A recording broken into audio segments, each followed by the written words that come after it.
Fahatsaran'Andriamanitra ry havana. Raha vao mangira ny ratsy ny andro dia miposaka ny masoandro, manome voninahitra an'Andriamanitra. Ny asan'ny tanany ary androany tena gaga ry havana.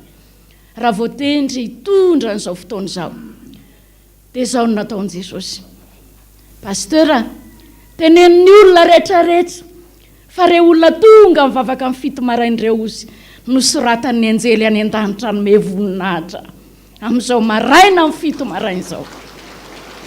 Ginagina ry havana, tena gaga hoe zany ve ny fitiavanao anay Jesosy ka andeha asandratsika amin'ny toerany Andriamanitra. Ianao ilay nosoratany, lazany, izao olona noforoniko izao no hanome voninahitra. Ataovy mafy ny feonao ary andeha isika hanome voninahitra an'Andriamanitra. Voninahitra ny any amin'ny avo indrindra ho an'Andriamanitra. Alleluia! Masina, masina, masina Jehova tompony maro, eniky ny voninahiny tany rehetra. Amen. Anohizantsika an'izany fiderana izay mahasaro-piaro azy zany. Ataovy eo ambany masonao ny Salamo 7:1. Bokin'ny Salamo 7:1, ny andininy voalohany ka hatramin'ny 5 ihany. Bokin'ny Salamo 7:1, ny andininy voalohany ka hatramin'ny 5 ihany. Ary orinan'izay anohizantsika ny fiderana azy dia ny laharan-kira protestanta 420 ka ny andininy voalohany sy ny andininy 5 ihany no ataontsika. Vakintsika miaraka amin'ny anaran'i Jesosy Kristy Tompo ny Salamo 7:1, andininy voalohany ka hatramin'ny 5. Andriamanitra tafatoetra ny foko, ny fanaky no hira sy ankalaza, mifoaza ry valisy lokanga, ifo maraina koa aho. Hideranao eny amin'ny firenena maro ao Jehova ary ankalazanao eny amin'ny jentilisa. Fa lehibe mihoatra ny lanitra ny famindramponao ary mipaka eny amin'ny rahona ny fahamarinanao. Misandrahata any ambony lanitra ianao Andriamanitra ary aoka ety ambonin'ny tany rehetra ny voninahitrao. Amen. Hira 420 andininy voalohany ka hatramin'ny 5 no ataontsika.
Eo an-tongotry Jesosy any an-danitra ianao, ampanatreo azy ny fiderana izay mahasaro-piazo azy androany. Vavaka isika. Misandrata amin'ny avo indrindra ianao Andriamanitra. Misandrata Andriamanitra aoka ny voninahitra ao anerana an'izao tranonao izao. Tranonao izay nilazanao fa vavahadin'ny lanitra, tranonao Andriamanitra fa nateram-pisaorana, kianja ny fiderananao. Na ety an-tany ary zay, manatrika anao, lay tompon'ny fahefana ny an-danitra sy ety an-tany. Nanana fahefana ianao ne, namono anay, nanananao zany fahefana zany, fa tsy nataonao. Noho ny famindramponao Andriamanitra dia novelominao zay, ary indrindra ny lazanao fa lazao ny olona, fa reo olona reo no fidiko androany amin'ny 7 maraina, hanatitra fisaorana. Tompo, raha hijery anay ianao dia tsy nijery anay araky ny maha olombelona anay, fa lay fahasaro-piarinao Andriamanitra, ary tsy vitan'izany fa mbola nomenao ny tsara indrindra teo aminao dia Jesosy Kristy Tompo. Manoroka ny tongotra ao masina izay na neritreritra azy. Niazakazaka tetỳ ianao, namonjy anay. Na ny herinandro lasa, tao ny aretina, tao ny tsifosina, ny adi-piainana, ary na dia tao ambavahoana ny fahafatesana aza, mbola tonga eto manatitra fiderananao. Tsy mba tahaka ny feon'ny anjely izany. Malagasy kely aneny tonga eto hoe manatitra fiderananao. Tsy hainay izany, any an-danitra mitalakotrokotroka tahaka ny varatra. Fa nenay malagasy dia zao hoe mitsangana ny mba afara fiderananao. Raha olazainy eto Jesosy ny voninahitra ao, na rapitso maraina aza tsy hisaraka eto izay. Fa fotoana fohy nefa tena vokatry ny fonay, dia raha isy fahaterinay an-tongotra ao manao hoe masina, masina, masina Jehova tompony maro, endriky ny voninahiny tany rehetra. Amen. Petraka ny fiangonana.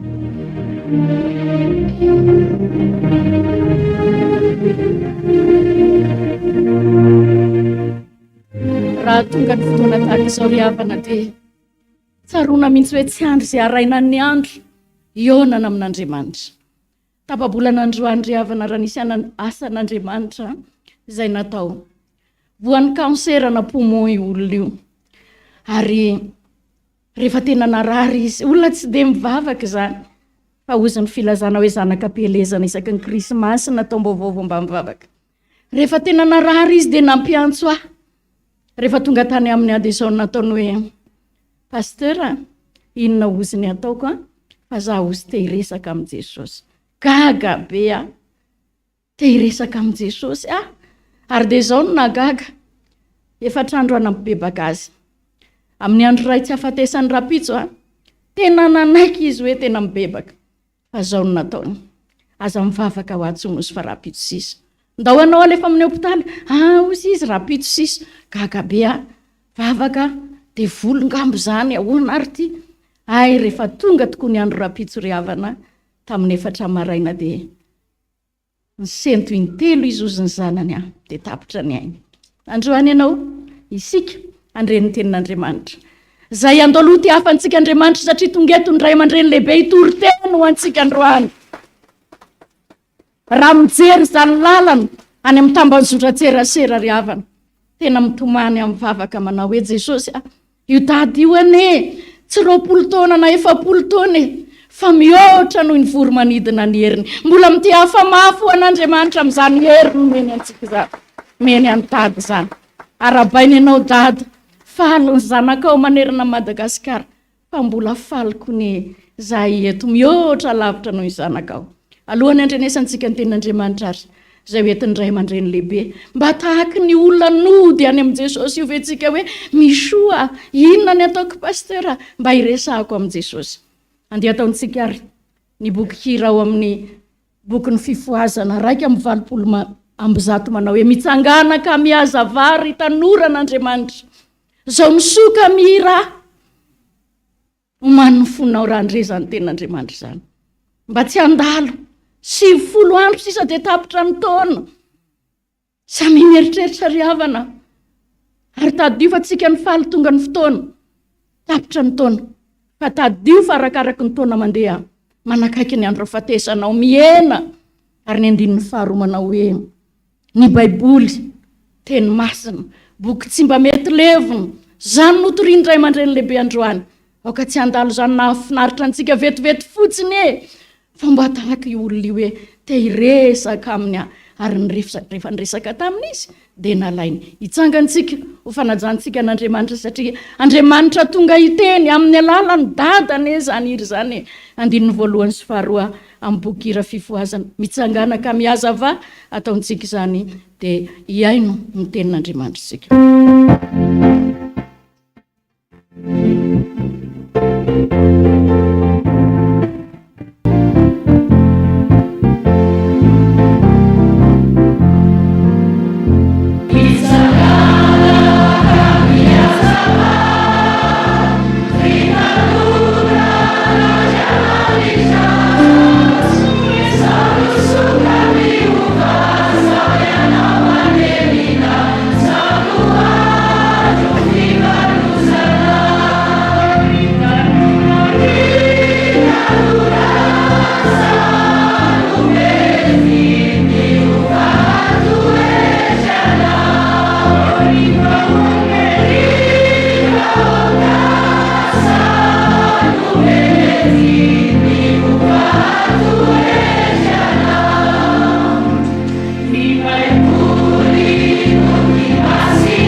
voninahitra ne ho anao Andriamanitra ray masina indrindra. Ilay ambony indrindra loloavina tampony loha satria Andriamanitra rehetra. Mpanjaka anay mbola tsy nahafoy anay. Le tompony hery sy ny fahefana rehetra mbola niaro anay tamin'ny zavatra rehetra nalavitra anakay izany. Ankehitriny dia tonga eto indray tsika Jesosy ankehitriny hiaraka aminay eto indray ianao, ampahery eto indray ianao tahaka ny efa nataonao hatramin'ny ela. Mitenena ary Jehova ho fa miaino ny mpanomponao. Amen. Petraka isika.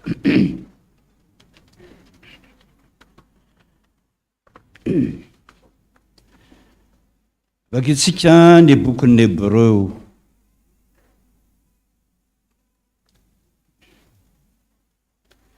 Hébreu toko 12.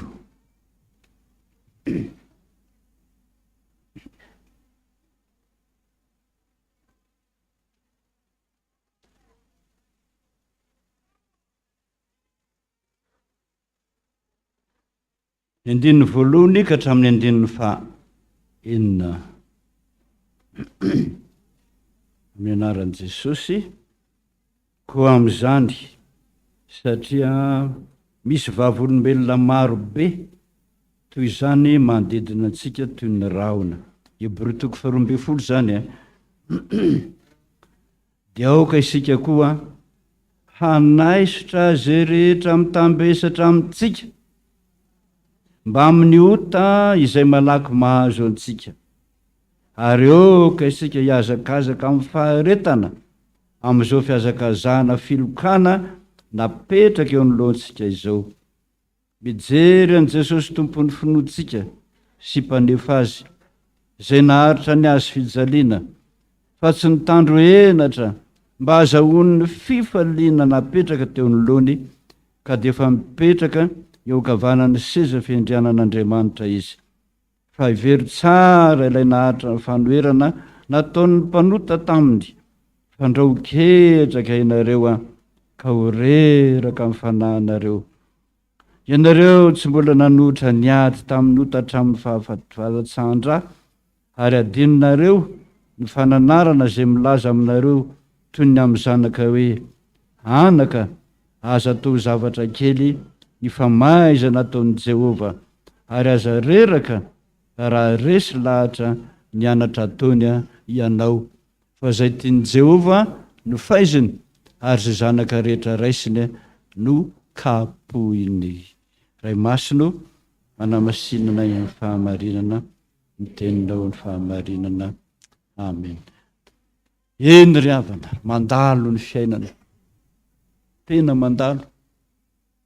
Antsidika ny tapany eny avaratra iny dia gaga, satria efa tany amin'ny taona 12 sy 20 aho no tany amin'ny fatry savasy dia na iny efa niova daholo izay nijeren'ny masoko rehetrarehetra. Eny na dia ny olona aza dia efa niova be daholo. Le mbola zaza kely taloha fa ianao le mbola kely blity ohatran'izao, zao efa manambady aman-janaka, varinanao mijery an'izany. Ny raha ny tompo tany fa raha tsy zany tsy nandeha. Mandehany ianao zosy. Tsy mifankahazo resaka mihitsy na ny mpitandrina, na ny iraka, na ny mpampianatra. Miady larana, miady eo ambony, miady mpitondra daholo, samy fampiolon'olona, ary tsy hainy mihitsy ny soratra masina. Fa raha tsy zany tsy handeha mihitsy. Lavitra ne zany driambany. Marina fa roapolana ny andahanana fa 3 andro anao mampianatra foana ny sambava, 3 andro indray mampianatra foana ny talahy, zay va manomboka nisan-keritra am-pifoazana. Fa ny mafaly na dehibe zany asa, ny mafaly rehefa nampianatra hoe ahoana marina momba efa niona tamin'i Jesosy ve nareo, iza no efa nahita azy, iza no efa nahazo valim-bavaka. Tsy nisy. Fa samy mivavaka dia mivavaka. Zany soratra masina zany ohatra ny taratasy sy gazety dorany zany dia adino. Tsisy mampianatra an'izany zay dada. Fa ny mpitsininy fotsiny dia vahoaka be no nijoro vavolombelona. Ny orakoraka mihitsy nahita an' Jesosy zay dada. Zay abo nahita azy dia mitomany dia migogogogo. Natorony Jesosy zavatra maro. Ao ny natorony karazana sakafo dia sitrana. Ao ny natorony karazana ravikazo dia sitrana. Tsy hitany dokotera mihitsy zany pastera. Efa fatateraka zany tongava an' Jesosy. Akory ny hafalian'ny olona. Ranomaso ny hafarana mihitsy aza hoe isarakitsika. Sambatra ny an-tanina nan-drano data. Mba makany ihany zay, makany foana fa tsy ampiko ny fire.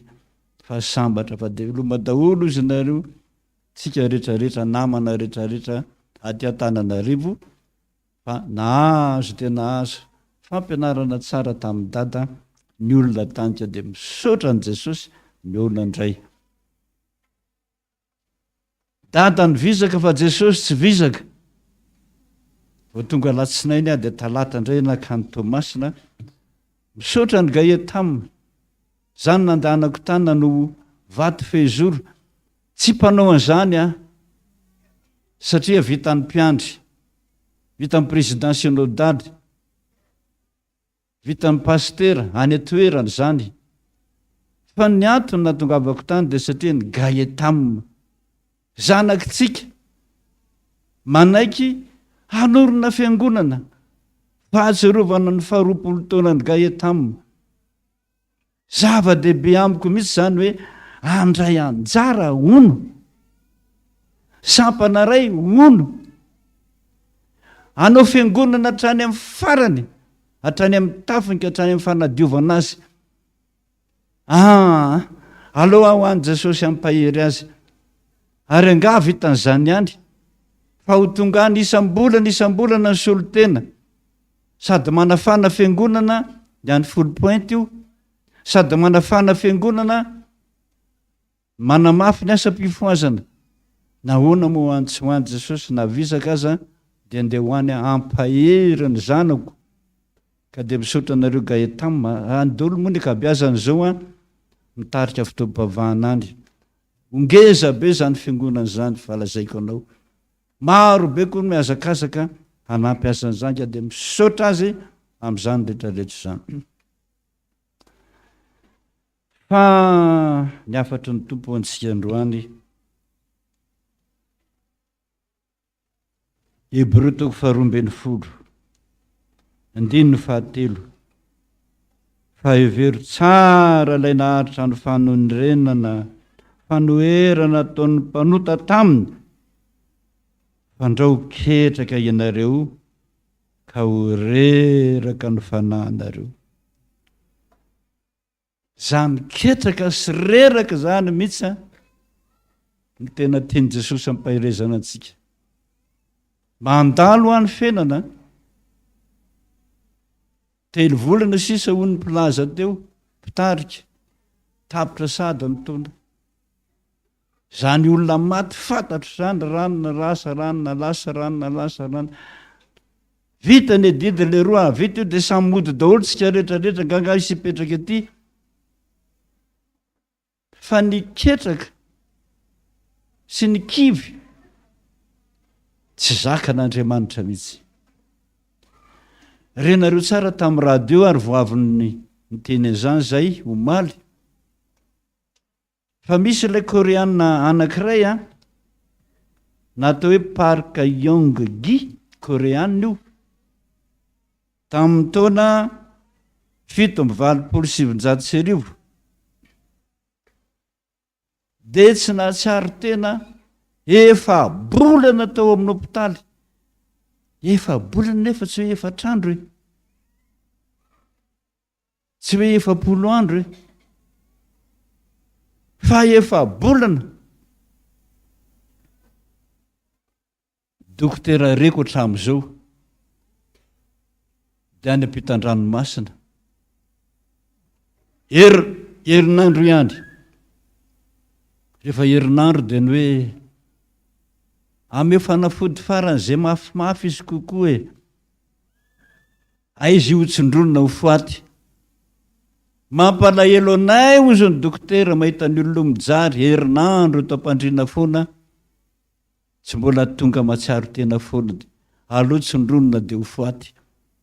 Zany daholo ny dokotera fantatro na miboky vakiako tsy mahatanty herinandro dia efa tsindronona ho foaty le olona. Fa mba gaga na eno eno efa-bolana petsaka ane zany 420 andro tsisy dokotera mahatanty an'izany. Fa nitsangana tamin'izany fahafatesan'izany ity koreanina ity, tsangana niraikitra daholo izy ny tongotry ny tanako. Izy mijoro vavolombelona, mahatsiaro an'ilay mpanjaka sy Lazarosy le mpanjaka sambatra teto tany, Lazarosy ferena, ny Elika aza ny lelaka ny feriny. Samy maty izy roa lahy. Lazarosy mahatra any an-tratrany Abrahama, le mpanjaka mpibaikibaiko any amin'ny afo be. Mbola mibaiko ihany le mpanjaka, ory Abrahama raiko eo, le zalahy io mpanompo kely teny ambonin'ny tany, ave anao aty maka rano, entikely na dia mifanondronao ihany aza, atsoboko mivavaka fa maya, zatra mibaiko. Abrahama mibaikona, Jesosy ny baikona any amin'ny afo be. Tsy mahazo ozy Abrahama, misy atsana manelanelana antsika.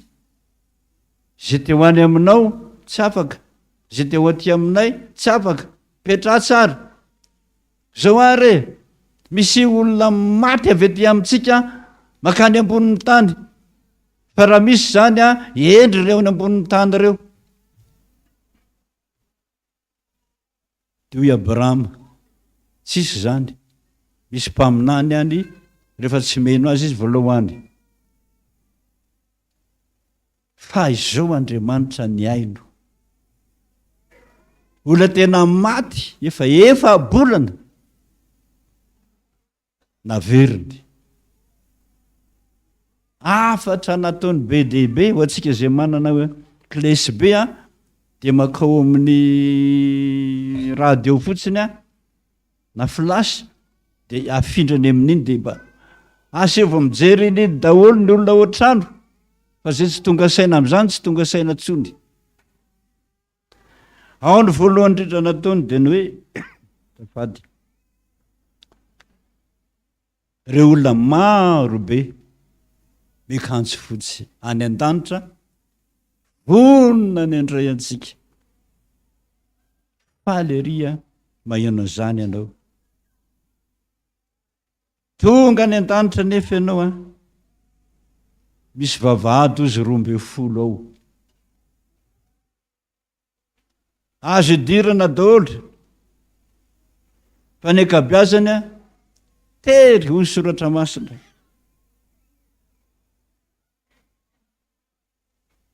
Amin'izany vavahady tery zany tonga Jesosy miarahaba, tonga soe, tonga soe, tonga soe, tonga soe, ho an'izay olona nyvonjena.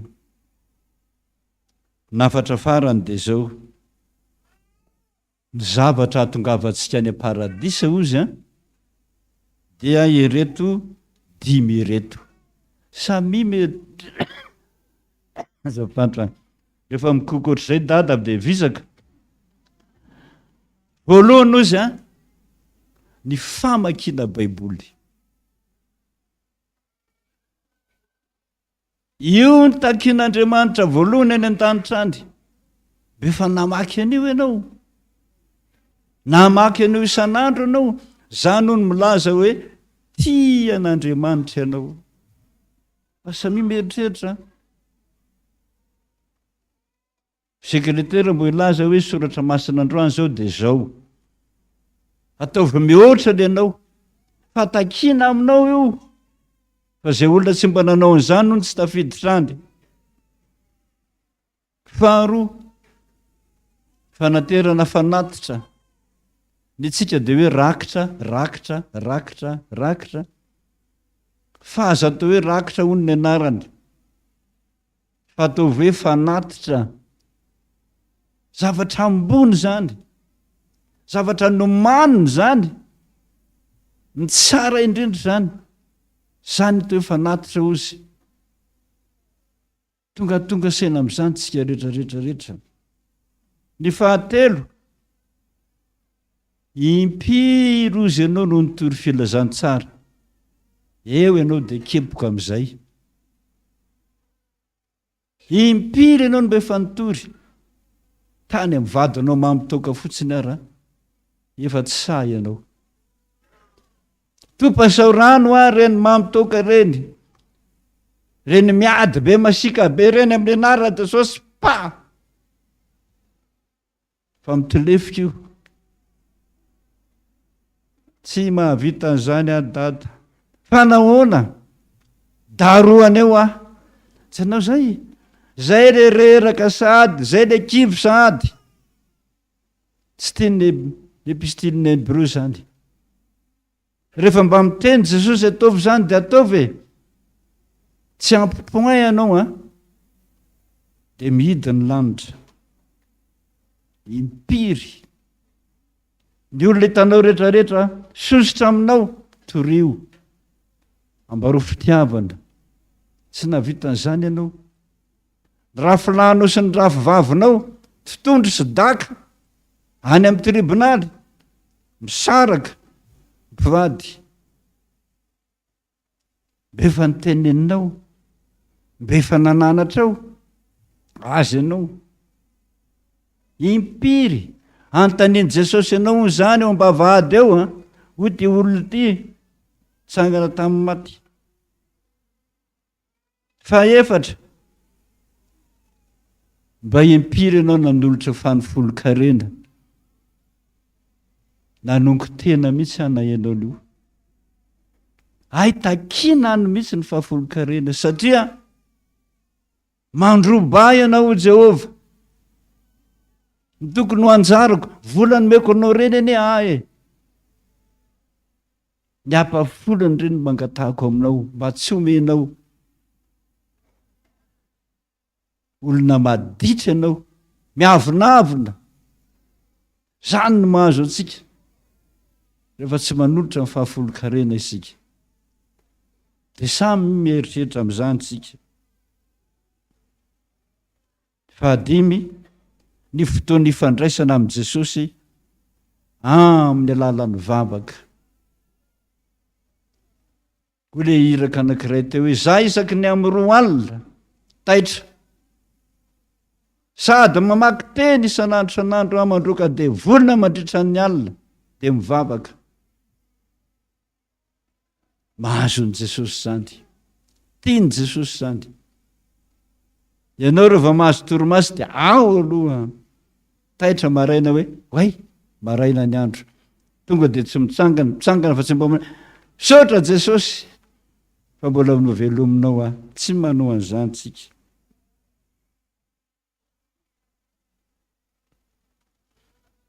Ao no anareo ankizy.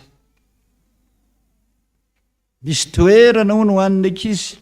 Io aloha dia mbola tsy hitako za koa mba efa mimbetsaka tany fa tsy momba amin'ny ankizy io tsy mbola hitako. Fa izy nampahitana an'io. Io toerana ho an'ny ankizy io mbola hitaizana azy ohatran'ny olon-dehibe. Ampianarina azy mivavaka amina. Zany ny asantsika rehefa any an-tany trany. Mpampianatra sekoly alahady zany mbola mpianatra any daholo. ampianatra ny reny, andresy lahatra ny reny mba hitombo saina. Rehefa mitombo saina izy dia ampahafantarina azy tsara ny atao hoe ny fiderana an'Andriamanitra raka izy. Fiderana an'Andriamanitra ampianarina ny ankizy isan'andro isan'andro, ampianarina antsika lehibe isan'andro isan'andro. Fa raha vao miderana an'Andriamanitra hontsika, Andriamanitra mihitsy manofahofa tanana amintsika hoe misaotra anaka, mankasitraka. Izany voninahitra omen'Andriamanitra antsika. Be dia be izany fa tsy ary voatanisa. Mandana vidy kilesy be anao dia mijery an'izany. Misy ihany ozy ankizy miara-mipetraka, ankizy fotsiny, ray trano, reny nalana zaza rehetrarehetra reny andy, zaza nalanao reny andy. Vao tonga any ianao dia neny eo dia gaga ianao. Fa iza moa ianao? Zanaky neny aho 3 volana dia nalany neny tao anaty kibo. Menatra anao maheno an'izany. Misy olon-dehibe koa ny any miara-mipetraka fa tsy mpivady. So mieritreritra nareo ny akoatra toto-saina. Tsisy any, tsisy.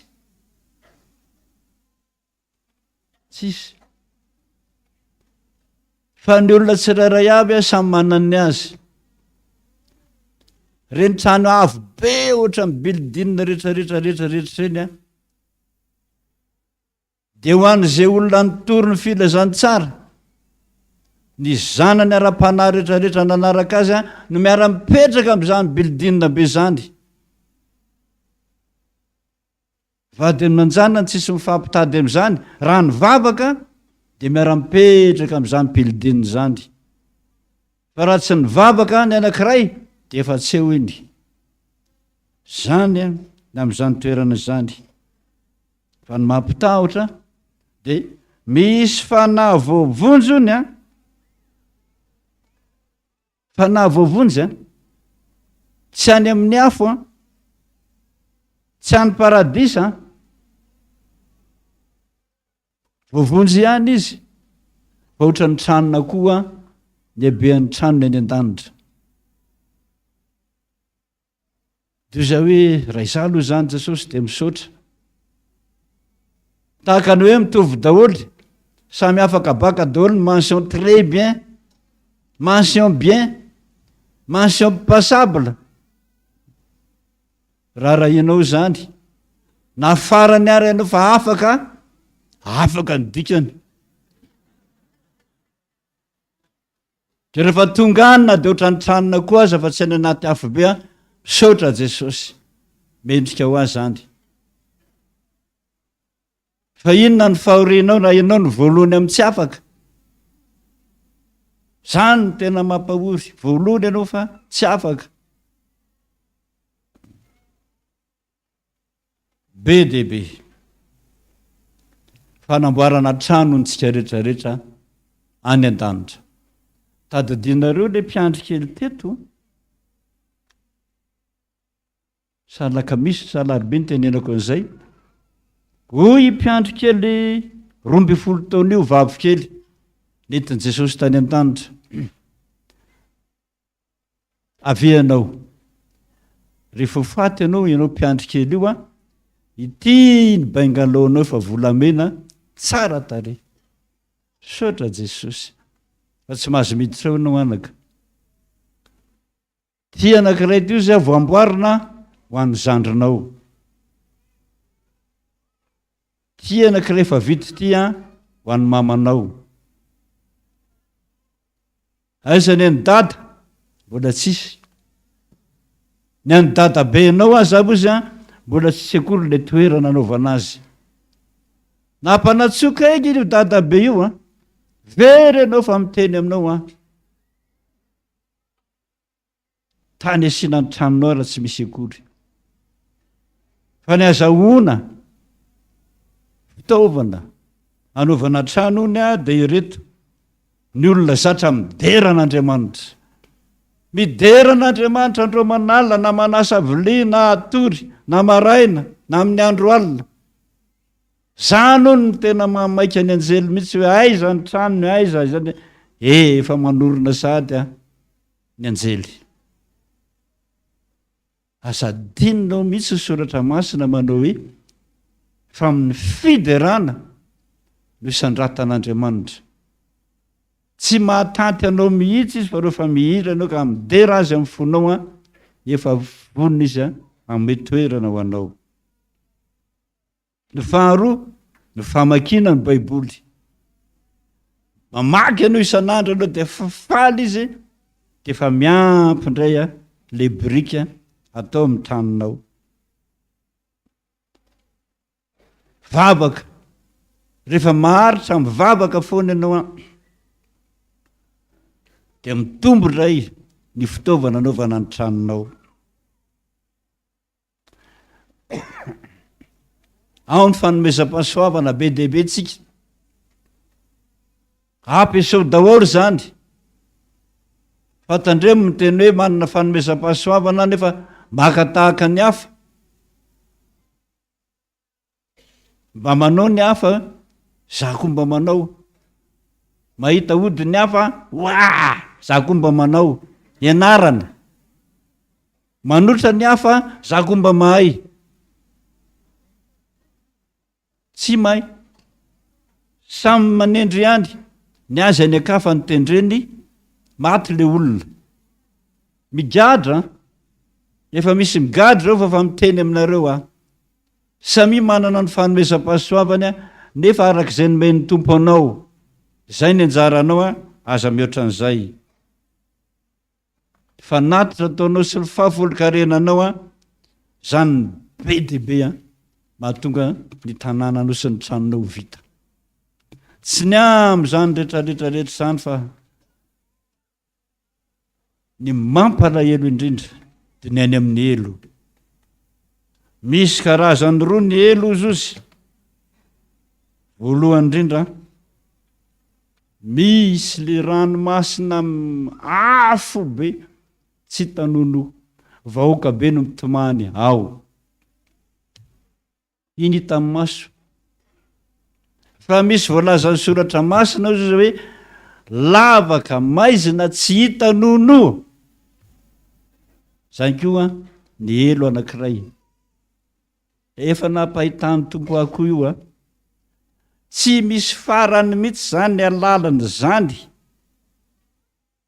sady maizina.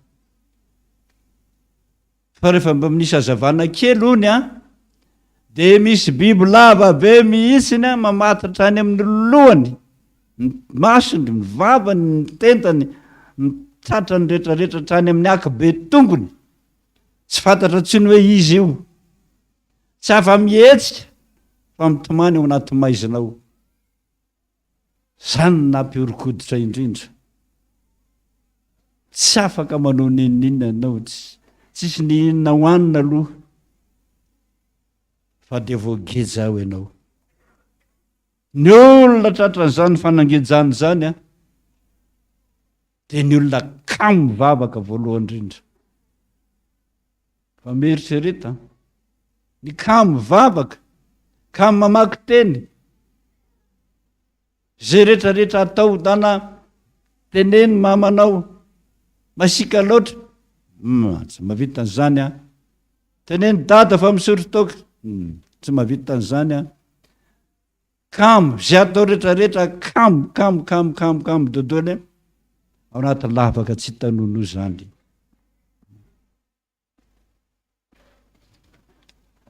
Misy mparazana pasteur maro, diakonina maro, mpiandry maro ono, ao anaty afo be ho daholo. Ary efa niteneny Jesosy tamiko hoe makanay saingana ianao any avaratra, fa raha izao ny ataon'ny pasteur, ny mpiandry, ny iraka, dia ho any amin'ny afo be daholo reo. Zay no namaika ary ny teny marary mihitsy aloha, zay vao nampianatra azy. reno olona ireno Jesosy mitarika ny namany ho kamo. Hoy voalaza ny soratra masina teo hoe mitarika ny namany izy ho ketraka de reraka ny fanahany.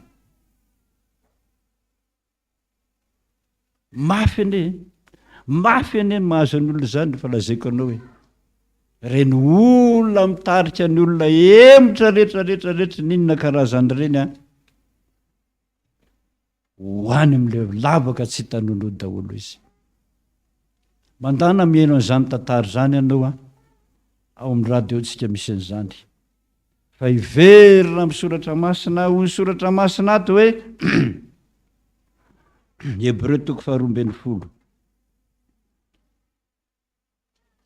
hoy izy, indiny ny faharoa,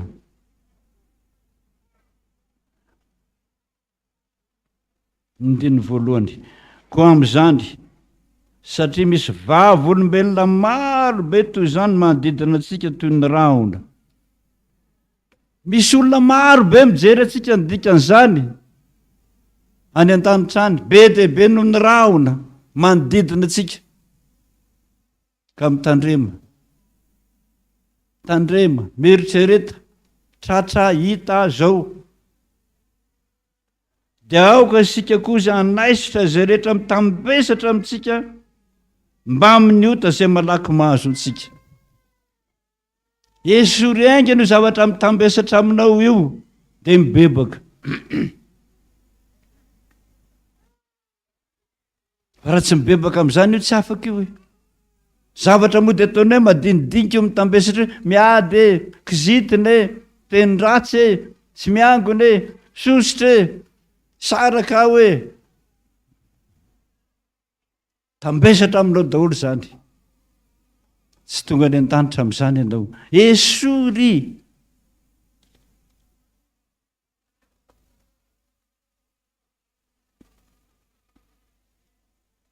indrindrindrindra ozy ny fahotana, ny ota izay malaky mahazo antsika. Malaky mihitsy nge ny ota mahazo antsika. De mifampiarisako anareo ry havana de zao. Raha fitiny zany rehetrarehetra zany. De voly de tsy sasatra mihitsy ny manipy rano any aminao. Manipy rano andrahana anao.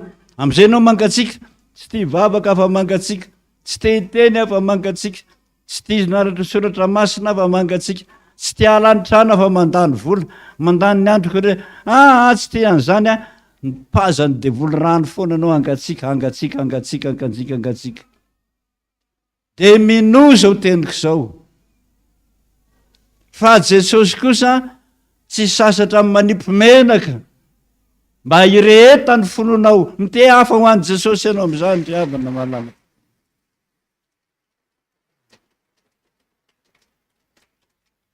Raha manipy rano sy manipy menaka miaraka, maty mo ny hafa sa tsy maty? Tsy maty mihitsiny. Raha misy olona mainy lasantsy eo na mainy gazoal, topasahorano ane tsy mahafaty anio anao fa vao mankeo mirehitra. De ataovy eo am-ponao foana ninona mahazo, ninona fitsapana, ninona vety maketraka ny fonao tompondrano ataon'ny devoly zany.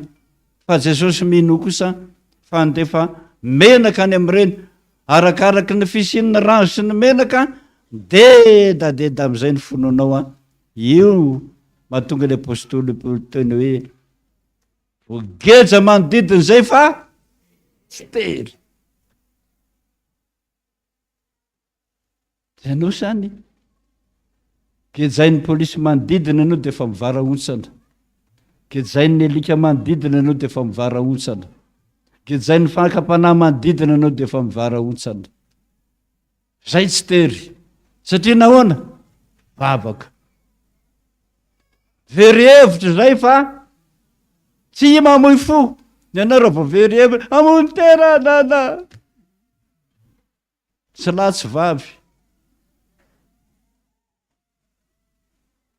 Iny rano mangatsika ny tosika anao io na topazan'i Jesosy menaka andrainy menaka ny solika fitaiza ananany Jesosy zany mahatonga ny teny an'ireny martyra reny hoe hitako ny lala tsara ka izorako ho tapandony anao tsy raharaha kosa le foniko ane anao tsy raharaiko kosa vonoa ara fa tenareo vonona fa efa tazako Jesosy efa hitsena sady zay le menaka tomposany Jesosy amin'ny finoantsika ka za mba matahotra azakivy revana malala amin'ireo rehetrarehetra reo dia ataovy anatin'ny sainao zao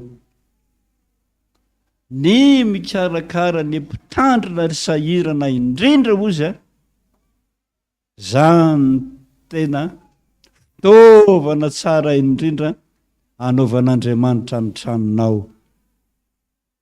Dia efa nanapa-kevitra zao ry havana malala manao hoe be dia be mijaly loatra le mpitandrontsika any ambany vohatra any. Nanana ONG tsika fa mbola nitakiny be dia be ny hoe aiza daodaholo reto taratasy momba ny fiangonana reto ara-dalàna ve dia mbola miaotraotra daholo mpanome vola. Fa za kosa mba miangavy antsika rehetrarehetra enoy ny tenin'Andriamanitra.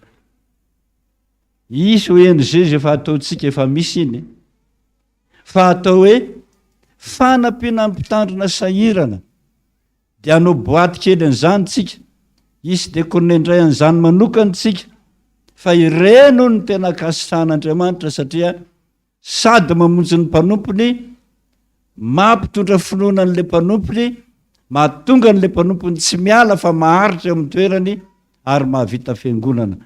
Voninahitra lehibe amin'Andriamanitra hony nomen'Andriamanitra anao ho an'izay mahavita an'izany ka aza ketraka aza miemotra mihitsy ho ny voalazan'ny Hebreo teo fa tsarovo Jesosy niaritra ny mafy izy niaritra ny mafy iny mivavaka ho antsika isan'andro mitona ho antsika koa mba hatra tahaka azy hatramin'ny farany zay mahatra hatramin'ny farany hony novonjendry tsangany hivavaka tsika.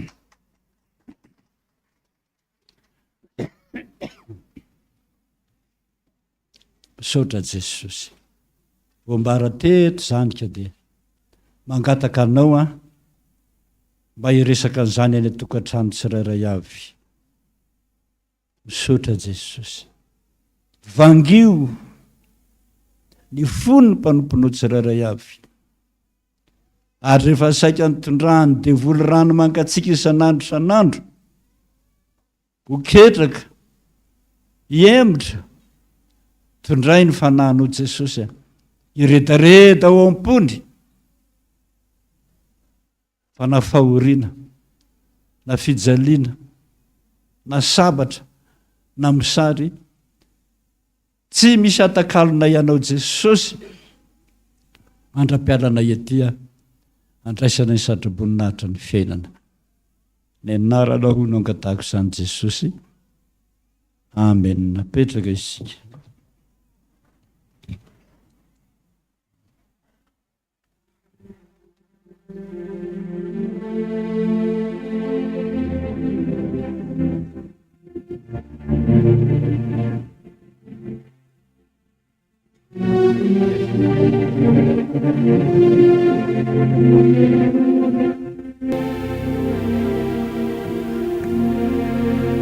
Raha mandray zany soratra masina zany ianao eo am-pitoerana eo ary havana dia mahatsiaro hoe raha ho avy tokoa moa ianao Jesosy hitsaranay manan-kalahatra ve ianao fa na ray segondra aza tsy manan-kambary ianao.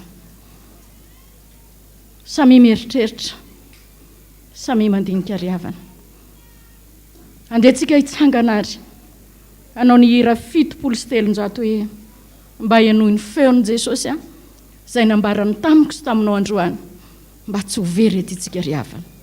Andino ny voalohany ihany dia hitsangantsika hivavaka mba hianohy ny feon'i Jesosy ry mpanota very 7:3 mba hianohy ny feon'i Jesosy ry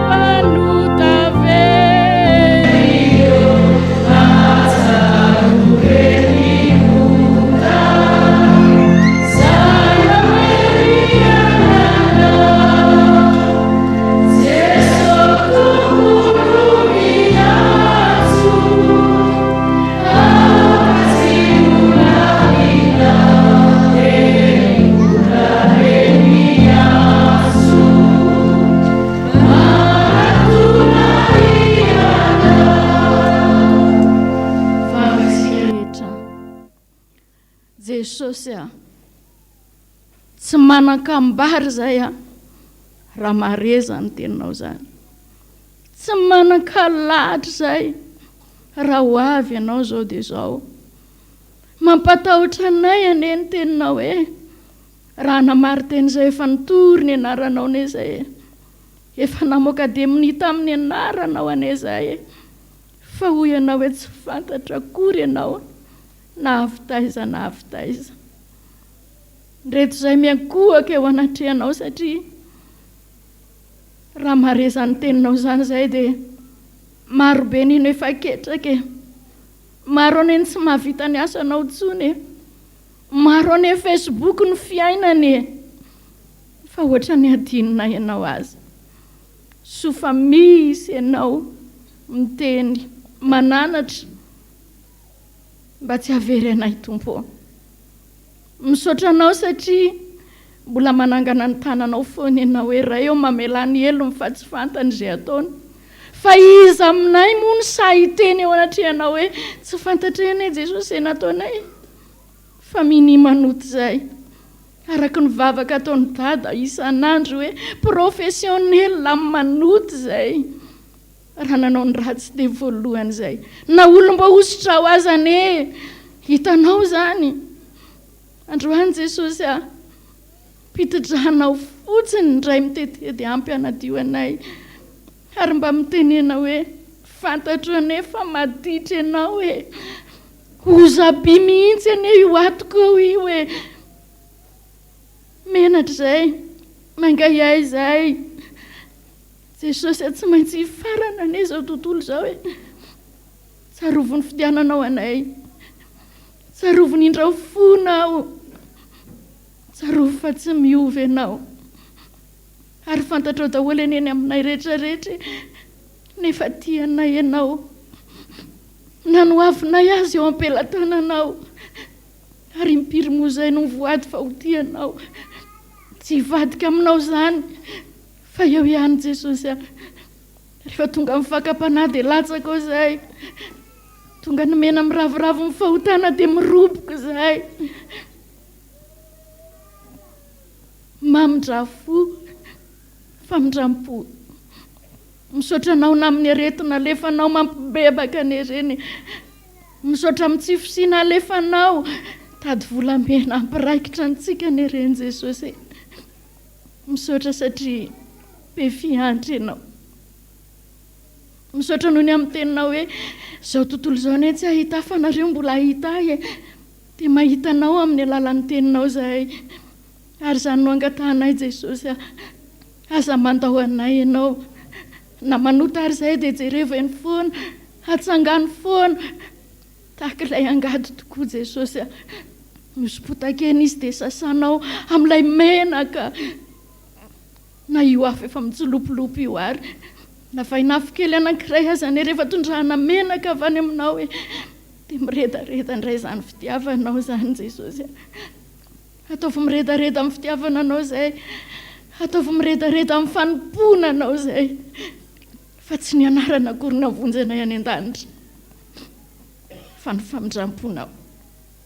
Misaotra Jesosy androany ianao milaza avy hifandahatra ary sika dia mifandahatra aminao tokoa ny izay efa mpanoty dia hoy ianao hoe namena tahaka ny zaka aza mifahotanao dia ho fitsiko tahaka ny oram-panaly zany ny fifalianay Jesosy ary indrindra ny atiany Jesosy ho vita ihany fa ny any amin'ny vavahadiny lanitra any no mafy indrindra tsarovy izay ny rahantsika teo tantananandrano tamin'ny asa rehetra nandranao anay raha ho tezitra aminay Andriamanitra dia atsangano ny tananao eo anatrehan'Andriamanitra hoe mpanompoka efa nifidiko ane io hoe tsy ariko satria raha ianao no mivavaka ho anay tsy andahanao zany Andriamanitra. Misaotra Jesosy to faly zay ravoravo zay miaraka hira mpanao salama manao hoe sambatra ny olona izay voavela ny elona sy voasarona ny fahotana, sambatra ny olona izay tsy isain'i Jehovah elo ary tsy misy fitaka ny fanahana. Amen. Mino an'Andriamanitra ray tsy tompanao ny lanitra sy ny tany ao ary mino an Jesosy Kristy zanan'ilay tokana tompontsika izay nitorotorona tamin'ny fanahy masina nateraka Marie Virgine nijaly nanapaka Ponty Pilato nomboana tamin'ny hazo fijaliana maty ka nalevina nitsangana tamin'ny maty tamin'ny andro fahatelo niakatra ho any an-danitra mipetraka ankavan'Andriamanitra raitso avy an'ny aviany tsara mivelona sy maty mino ny fanahy masina aho fiangonana masina manerana izao tontolo izao fiombonan'ny olona masina famelan-keloka fitsanganany tena maty ary ny fiainana mandrakizay amen. Tady riavana fa tsy olombelona izy fa Andriamanitra ny olona raha milaza aminao hoe tianao na ny vadinao aza miovy io fa Andriamanitra no miteny aminao hoe fitiavana mandrakizay no nitiavako anao hoe zany namparetako ny famindram-poko aminao dia ino izany zany no isaorantsika azy ametrahantsika ny fiainantsika eo anatrehany eo an-tratrany amin'ny hira 8 sy 9 hoe eo an-tratranao Jesosy dia mahafinaritra ary tsy misy maharombaka zany eo an-tratran'i Jesosy zany. Andininy voalohany ihany isaorantsika azy. Arahantsika tehaka zany.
Dia mbola ampitongonao amintsika ny fahasoavana sy ny fiadanana avy amin'Andriamanitra iray sy Jesosy Kristy tompontsika. Tonga amin'ny fotoana hamakina ny anarany reto avantsika izay mankalaza ny tsingerin-taona nazahoany fahasoavana tamin'i Jesosysika. Arahaba ary ilaina soavina ny tompo ombanareo tsirairay avy. Dia misy 7 mianaka reto avantsika reto. Dia ovakitsika amin'ny anaran'i Jesosy avy hatrany aloha ny anaran'izy ireo. Randria nierana koloina tamin'ny 27 septambra mangatabavaka mba homena fahasalamana. Raha Zafindrakoto Jessica any France, raha Falimanantsoa Alban mangataka fahendrena, raha Zanadrakoto Nathan 12 taona tamin'ny 30 septambra, rabe mananjara rojo Arnisa 20 taona tamin'ny 17 septambra, raha voarimanana Denise 70 taona, raha Arson Niaina Sitraka sy raha nay voarimanana Ando Niaina makalaza ny tsingerin-taonan'ny mariazy tamin'ny 1 volana oktobra, raha Jona Narindra Patrika tamin'ny 19 septambra, raha John Salomon Idéal Miguel tamin'ny 20 septambra, raha Kotondra John Alberoni tamin'ny oktobra, raha Kotondrainy André 70 taona tamin'ny 17 septambra, raha Koto Roalay Lalatina Nana Patricia tamin'ny 1 volana oktobra, raha Kotosolo Gérald Andriamananjato 14 taona, Rakoto Ndraimibe Philibert 12 taona. Andriambovonjy Charlie tamin'ny 2 oktobra mangataka vavaka. Andrianantenaina Nandrianina tamin'ny 9 septambra 9 taona. Antriniavo Mamy Fity tamin'ny 2 oktobra.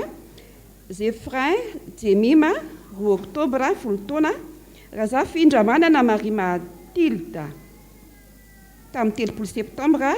Fahasoavana Notsongaina Mia tamin'ny 13 septambra. Mirindra Sifinaritra tamin'ny 2 oktobra 14 taona mangataka fahendrena. Rabeary zanany Radoniaina 17 septambra. Razafindrakoto Midera Niavo Ilintso Princy eritaona. Ravaonoro Suzanne 3 septambra 17 taona. Andriamilanto Andy Stefan 17 septambra 7 taona. Andriamilanto Aina Finoana Mercia 12 oktobra 5 taona. Andriamilanto Aina Fitiavana Marina 17 septambra 2 taona. Andriamanantso Emmanuel sy Razafindrabe Vololony Aina makalaza ny mariaziny tamin'ny 3 septambra 570. Vedy Tsonekena Michela 1 taona. Rakoto Arso Santatra sy Rasolo Armanana Safidy makalaza ihany koa ny tsingerin-taona mariaziny tamin'ny 2 oktobra. Navelon-janahary Juliette 2 oktobra 5 taona. Lanjaniaina Miantsa fiombonana tamin'ny 1 volana oktobra. Rakoto vao Liantso Isaia 19 septambra. Rakoto vao Erika 19 septambra. Rakoto vao Tsioriso Kalina 3 septambra. Razafindrabao Oly Fanja 17 septambra. Fanevatina Domoina any Fransa tamin'ny 20 oktobra. Ranaivo Armanana Nandrianina tamin'ny 1 volana oktobra mangataka fahendrena. Rakoto Arso Nalanto 17 septambra. Rakoto Arso Anja Tahiry sy Rakoto Arso Andry 10 taona ny mariage. Rabe Arnoro Mamso 19 septambra mangataka fahasalamana. Rabe Tafika Saoly Arso 19 septambra. Razaka Arso Victoire Olivia 3 septambra mangataka mba hananjanaka. Rakoto Njanahary Eliar Tahina Finoana. Ravelo John Eriadza Elisée tamin'ny 17 septambra mangataka vavaka. Reo ny avatsika riavana makalaza n'izany tsingerin-taona nandraisan'ny fahasoavana tamin'ny tompo izany. Ny fanomezana tsara indrindra amin'ny kristianina antsika dia ny tenin'Andriamanitra. Ny tenin'Andriamanitra omenantsika tsirairay avy makalaza zany tsingerin-taona amin'ny fahasoavana men'ny tompo antsika izany dia ao amin'ny boky Isaia mpaminany 7:20. Isaia mpaminany 7:20 dia hojerentsika ny andininy 3.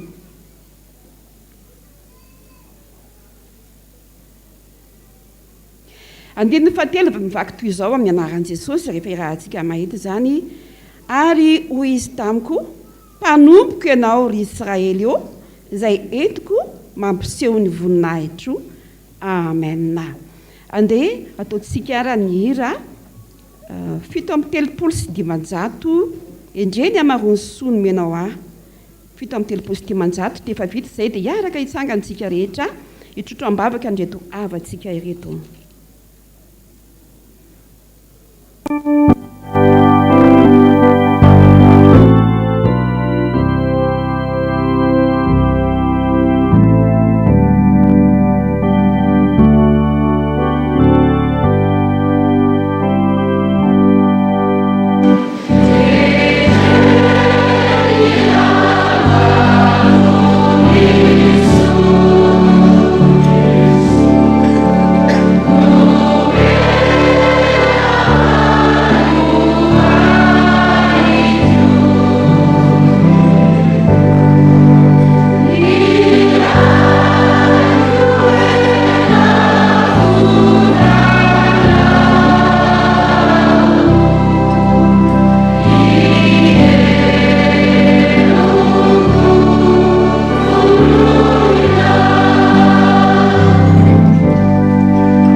ka mame voninahitra anao izay Jesosy Kristy tomponay sy mpanjakanay, zokonay malalanay lay tianay indrindra, lay tsy mahafoy ary tsy andao anay mandraka izay fa matoky amin'ny teninao mantsy ianao Jesosy.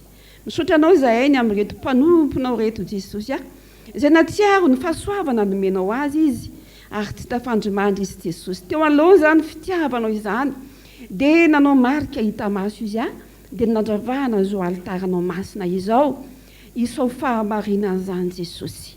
Ankehitriny rehefa natsiaro zany fitiavanao zany izy Jesosy ka nanolotra Jesosy tamin'ny fony mba entina akasitrahana anao, ianao kosa Jesosy tsy mba nentina angina tany an-danitra tany fa nandefa ny teninao ianao Jesosy mba ho fanomezana ho andreto mpanomponao reto dia tao amin'ny boky Isaiazy novakina teo hoe fanaka entinao hanome voninahitra ny anaranao ireo mpanomponao ireo Jesosy, ko ny angatahana amin'ny anaranao ary dia ny fananao masina Jesosy hitoetra amin'ny mpanomponao tsirairay avy mba aizany tokoa manome voninahitra anao, mangataka fahendrena tokoa mantsy ny mpanomponao Jesosy dia hamarino ny teninao Jesosy izay tsy manana aoka izangataka dia omeo azy tahaka ny fahendrena izay nomenao an'i Solomona Jesosy izay nangatahany mpanomponao Jesosy malala. Jesosy fanaka famezana voninahitra ny anaranao ireo dia mangataka aminao ary izay Jesosy mba jerevo manokana Jesosy ny fiainany ao Jesosy mangataka mba hanana zanaka Jesosy Andriamanitra mahay manome zany ianao ka androany Jesosy mangataka amin'ny anaranao izay fiangonana ianao ngefa ny teny fa raha misy rona telo mangataka zavatra amin'ny anarako dia omeko zany Jesosy atsoroana telo izay fa vahoaka maro be mimompoa mampanahy mivavaka mareto namanay reto reto havanay reto matsiaro ory ao anatin'izany tsy fananana anaka zany ange izy Jesosy ary mba hanomezana voninahitry ny anaranao araka ny teny izay nomenao teo dia tanterao aminy izay niriny tahaka nanomezanao zanaka ny ana Jesosy malala. Jesosy mangataka aminao koa zahay mbola misy zaza ireo Jesosy hitombo vatana saina tsy fanahy sy fahendrena ireo hotahinao amin'ny fianarana ireo Jesosy mba ho tonga ny amin'ny avondrindra ireo voninahitry ny anaranao hotabisy rehareha ny anaranao Jesosy marino ny teninao hoe voninahitry ny anaranao daholo zany io amin'ny asa fivelomana izay efa miasa Jesosy ataovy mahita tombony amin'izany fivelomana zany izy voninahitry ny anaranao daholo ange zany Jesosy ao ny mankalaza ny tsingerin-taona ny mariaziny mbola hitombo ny fitiavana anatin'izany tokantrano zany Jesosy ataovy mamirapiratra anatin'izany tokantrano zany ny voninahitra ao amin'ny fiainan'izy mivady amin'ny fivelomana amin'ny taranaka rehetrarehetra Jesosy mametraka izany eo am-pelantananao izay ao ny efa antitra Jesosy tanterao ny teninao hoe tsy hanadino anao mba rapafotso ny volonao matoky sy mino ny fitiavanao izay Jesosy.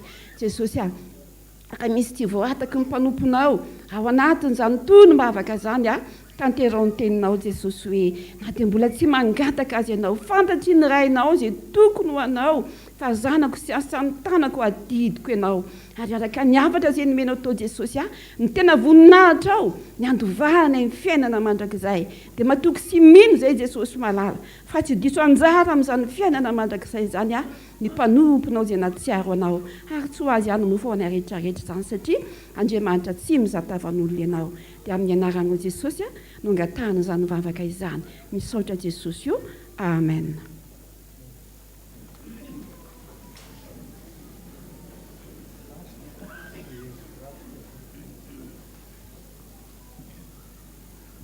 dia araka nylazaiko teo ry havana malala dia ano fanatitsika atao fanatitra fa tsy ataony hoe rakitra intsony manomboka izao fa hafahafa amin'Andriamanitra zany tsika koa araka nylazaiko teo dia anomboka indray amin'ny fahafolo-karena ao na anaovana plafond zany na tokana ho an'ilay mpitandrana ny ambany vohitra efa misy compte manokana mihitsy fa azokafantsika eo any dia mbola tsy nietsika mihitsy eo hatramin'izao satria mbola misy pitsipitsiny be takin'ny fanjakana na takin'ny zareo manambola dia mbola mipetraka eo iny aloha fa itsika kosa dia hanomboka sahady amin'ny fikarakarana an'ireo mpitandrana ny ambany vohitra ireo ry zareo manambola dia sotoniny daholo izay pasteratsika kelikely vola dia tongava ty aminay dia lasa ny any daholo fiangonanatsika sy ny pasteratsika ka de mba ezaka koa tsika mba hiaro zany a de mba samy anao kesy manokantsika na vatakely manokana ho an'ny fahafolo-karena na tinonina ity koa fahafolo-karena fa samy tonga daholo zany rehetrarehetra zany na ho an'ny plafond a na ho an'ny mpitandrina any ambany vohatra. Sotra toko izay mamepifaliana no kasitrahana indrindra. Rakitra aloha zao voalohany sy ny faharoa rehefa aveo tsika manao procession amin'izay. Sotra toko.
dia miarahaba-tsika rehetra indray amin'ny anaran'i Jesosy ny fahasoavany sy ny fitiavan'Andriamanitra ray anie ho amintsika tsirairay avy dia tonga eo amin'ny filazana ny raharaha-mpiangonana isika.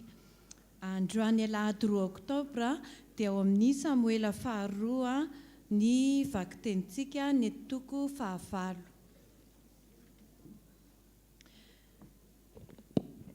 Ny hibra ho an'ny dekona, filazana ho an'ny dekona rehetra na ny voalany na ny aperinasa. Fisindana amin'ny sabotsy 9 Oktobra 2024 amin'ny 7 ora maraina ao amin'ny riana 2 tapakandro maraina ihany, miaraka amin'ny ray aman-dreny lehibe pasteur Dada Randrenatoandro hoy ny filoha. Fiangonana protestanta vaovao eto Madagasikara Taninanandrano, filazana. Ho ampitombona aminareo anie ny fahasoavana avy amin'Andriamanitra raintsika sy Jesosy Kristy Tompo ry havana. Ilazana ireo mpiomana rehetra izay nahafeno 2 taona ny anarana teo amin'ny sany FPVM fa efa misokatra ny dinidinika ho an'ireo toby mpanokanana ireto. Toby ambondro mifehy na any ankely lalina ny 1 20 3 Oktobra 2024. Toby Toamasina 5 4 7 Novambra 2024.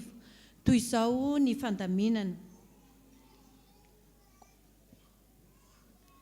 Ny atokana ny ambondro mifehy sy kely lalina dia ny sabotsy 1 Oktobra 2024 ny farany fanaterana ny kahie ny iraka aty amin'ny sekretera ny fifoazana. Ny atokana ny Toamasina kosa dia ny 15 Oktobra 2024 ny farany fanaterana kahie ny iraka any amin'ny sekretera ny fifoazana. Araka ny efa mahazatra dia aoka nantona ny mpampianatra any amin'ny fitandremana misy azy avy ireo mpiomana mikasanao dinidinika dia ny izao. Izay voaraisy ny iraka any amin'ny faritra misy azy avy ka ny iraka ny mandefa ny kahie na ny dinidinika aty amin'ny sekretera ny fifoazana. Ny fahasoavana ne ho aminareo mandrakariva ny tompona andraikitra.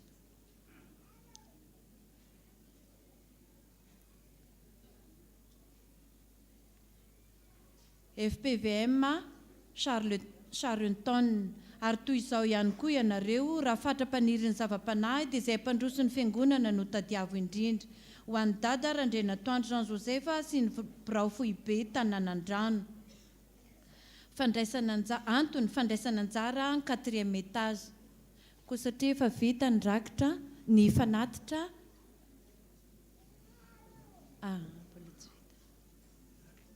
Ry havana. Ho ampitombona aminareo mandrakariva ny fahasoavan'i Jesosy Kristy Tompontsika. Ho fandraisana anjara amin'ny fanamboarana ny plafond 4e étage dia fifaliana ho anay eto amin'ny fitandremana FPVM na Charenton izay tarihin'ny pasteur iraka Andriamampandry Toniny manolotra vola 1000 euro na 19 225 016 francs na 3 845 332 ariary ho fanampina ny amin'izany asa fanamboarana izany dia manao mandra-pionanareo amin'ny anaran'i Jesosy Kristy Tompo indray ho an'Andriamanitra irery ny voninahitra.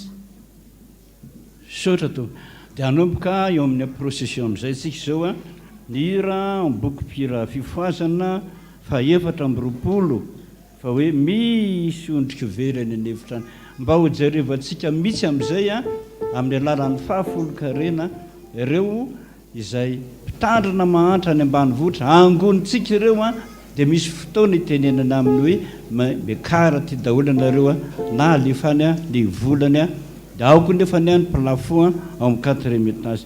Misy ondrika very any anefitrano Jesosy very izany mbe mety hitady azy mba hamonjy mihitsy fa tsy hoe tady azy fotsiny ozy mba ho vala iray andrasy ny ondrika Jesosy fany ny ondrika Jesosy na ohatrinina lanina ozy ho nerako zany ary izy tsy mba mandainga. Indiny voalohany sy ny faharoa sangantsika. Oh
Fiampo ny saina sy ny fanahy manana ny rena manana ambiampy anao Jesosy inao fotsiny manao endao andrasy ny ondriko fa mijery ny ondrinao manamboatra fitoerana ho azy malakilaky any an-danitra ianao tsy mamitaka ny teninao voalaza teo Jesosy ka taio zay rehetrarehetra natanteraka izany zao ny anaranao ny ankatahako izany Jesosy.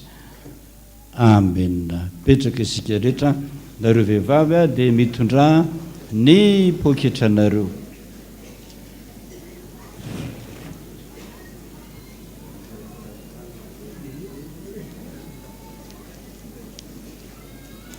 Fiangonana protestanta vaovao eto Madagasikara filazana raha misy fanampom-pivavahana eo amin'ny efitra iray lehibe dia aoka tsy hisy olon-kafa anelingelina izany fanampom-pivavahana izany ao amin'io efitra io hoy ny tompon'andraikitra filohan'ny dekona.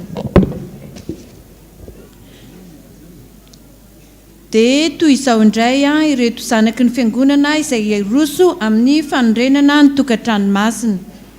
Andriamatora kotomanana niry manjaka mivady an-daniny, Andriamatora solo arifetra andrianantoanina mivady ankilany, dia faly mampandresy manasanareo amin'ny fanamasinana ny fanambadian'ny zanany, raha kotoarimanana niry lanto sy andrianantoanina malanto tiana, izay tanterahana ny sabotsy 8 oktobra 2024 ao amin'ny FPVM Manjanahary Martura amin'ny 7 ora sasany maraina. Ramatora Bodorsuro Dilisy andaniny, Ramatora manantena Somariety, Andriamatora kotondrabe fidèle mivady ankilany, dia faly manasanareo hanatrika ny fanamasinana ny fanambadian'ny zanany, razaka manitra andrianjatomanana sy raha kotondrabe kantonomena fiezahana, izay atao ao amin'ny avana mantasony sabotsy 8 oktobra 2024 amin'ny 7 ora maraina.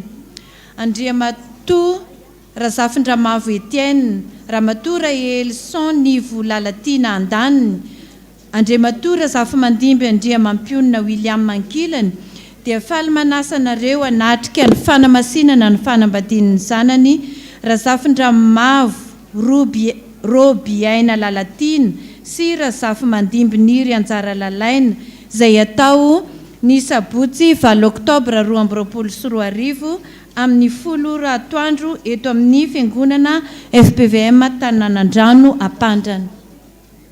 Madame Veuve Rakotorso Émilie Fanjatiana andaniny, Monsieur Andrianève Jean Martial, Madame Rafaly manana vololony Irina Pierrette ankilany, dia faly manasanareo hanatrika sy ny fanamasinana ny fanambadiany Randriana Arjao Rojony Aina sy Randriana Antenaina Volana Sarika Eulalie, izay tanterahana ato amin'ny FPVM Tanànandrano sabotsy 10 oktobra 2024 amin'ny 1 ora atoandro. Andriamatora Kotorsoremi sy Rasona atoandro skolastika mivady andaniny, Andriamatora Marjona sy Rahantar Malalana Di Viviana mivady ankilany, dia faly manasanareo hanatrika sy ny fanamasinana ny fanambadiany Njatonirina Randriamampiadana sy Andonirina Fabrina Rahantamalala, ny sabotsy 15 oktobra 2024 ao amin'ny FPVM Betlehema Fiadanana Ambomalaza manomboka amin'ny 10 ora maraina. Andriamatora Rakotony Aina Tovo Andriasina, Ramatora Kotoarimanana Lalatina andaniny, Andriamatora Kotondrasoa Jean-Michel Albert, Pasteur Razaka Arso Emélie ankilany, dia faly manasanareo hanatrika ny fanateram-bodiondry sy ny fanamasinana ny fanambadian'ny zanany, Rakotony Aina Dialinomena Keny sy Razaka Arso Josiane, izay ho tanterahana ny sabotsy 15 oktobra 2024. Ny fanamasinana dia ho tanterahana ao amin'ny FPVM Tanànandrano amin'ny 7 ora maraina.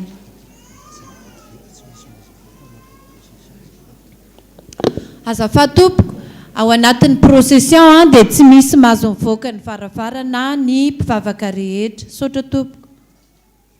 Andriamatora Randria maro saika edy mivady Andriamatora andria mianta manana tiana soa Sylvain mivady andaniny Madame Veuve Rasoa mianta nirina Lorine ankilany dia faly manasanareo anatrika ny fanamasinana ny fanambadian'ny zafy ny zanany Randria maro saika mbola tiana Roland sy Randria nirina Fara. Ny fanamasinana dia atao ny asabotsy 12 Oktobra 2024 ao amin'ny FPVM Ambohitra Andriamanitra Fiorenana amin'ny 12 ora.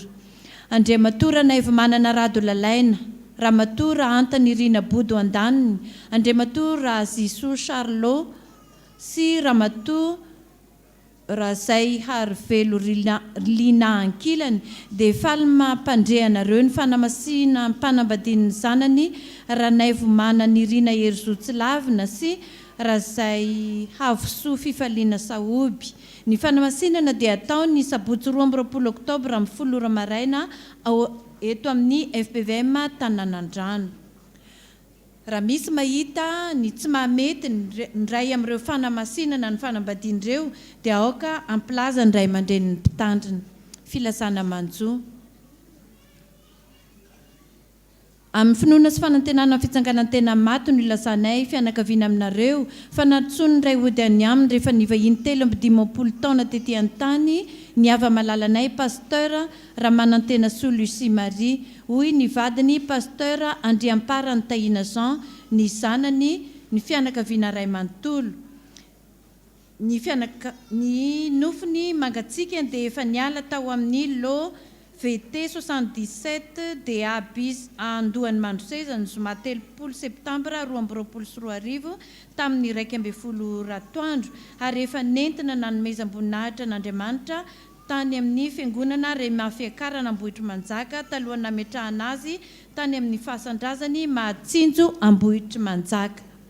Amin'ny finoana sy ny fanantenana fitsanganantena maty no ampandresanay ianareo fa niava malalanay raha fanomezan-tsoa Dominique Piomana na Ibota dia nantsony ray ody any aminy ny zoma 3 septambra 2024 rehefa nivahiny 7 taona teto an-tany. Hoy ny vadiny Rabe Arso Manoiarlala Vola sy ny fianakaviana ray manontolo. Ny fiangonana ny nofony dia efa niala ao Ambatomaro lo 2G 23 anio Alahady 2 Oktobra 2024 tamin'ny 9 ora maraina ary nentina any Morarano Ambohibary ary Tatory farany. Ary ny alatsinainy 7 Oktobra 2024 amin'ny 12 maraina dia hoentina atao veloma farany eo amin'ny FJKM Ambohibary fanantenana mialohany ametrahana azy eo amin'ny fahasandrazany Anapony Vinany. Andriamanitra tompony fampiononana ne anympiona ireo fianakaviana tramanjo. Dia toy izao indray ireo fararakitra zay voaray. Tompoko vavy Razafindrahanta Marie dia nanome 13 000 ariary. Tompoko lara fanomezan-tsoa Dominika 20 000 ariary. Misaotra Jesosy ny amin'ny fitahiana sy ny famindram-pona ao aminay isan'andro. Indro misy vola 160 000 ariary ka ny 60 000 ariary pasteur any amin'ny faritra atsimo, ny 50 000 ariary mahantra ao Ambotsimelo Katoby ary ny 50 000 ariary fanokanana mpiandry Ambohidanerany. Misaotra Jesosy. Amen. Dia toy izay ireo raharaha teto amin'ny fiangonantsika. Ny voninahitra dia ho an'Andriamanitra irery ihany. Amen.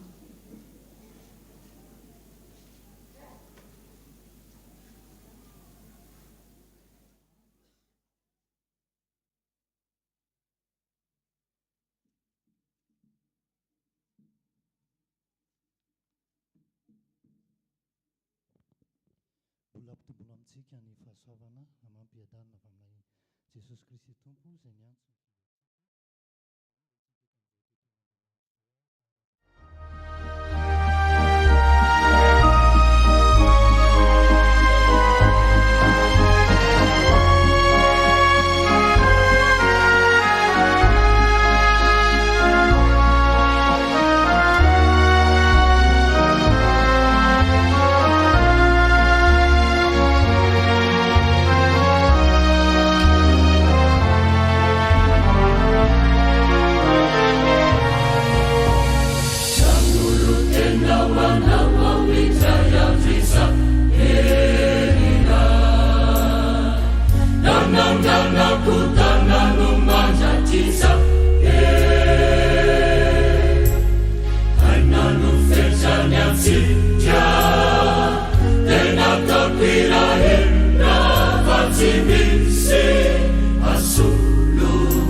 Siamo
Jesus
Azafady tompoko fa mbola misy filazana manjo zay mbola tsy tonga teto dia ovakina.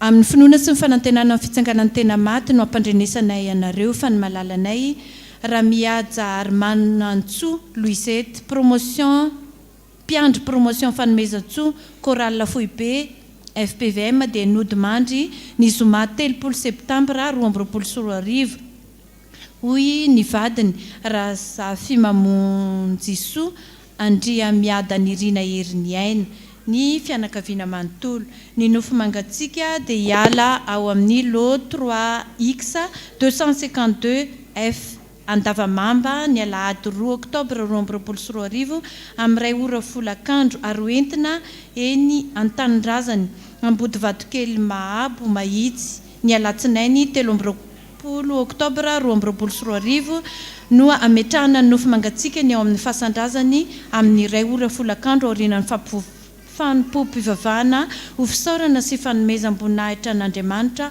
ao amin'ny FPVM Ambody Vatokely. Andriamanitra tompony fampiononana ne hanym-pionona ny havantsika izay mana-mantsoa. Sotra to. Dia mirary fiononana fena ho an'izany fianakaviana tramanjo izany. Dia misaotra ny mpamaky raharaha sy ny mpilazan'ny voady nilaza ny rehetrarehetra teo.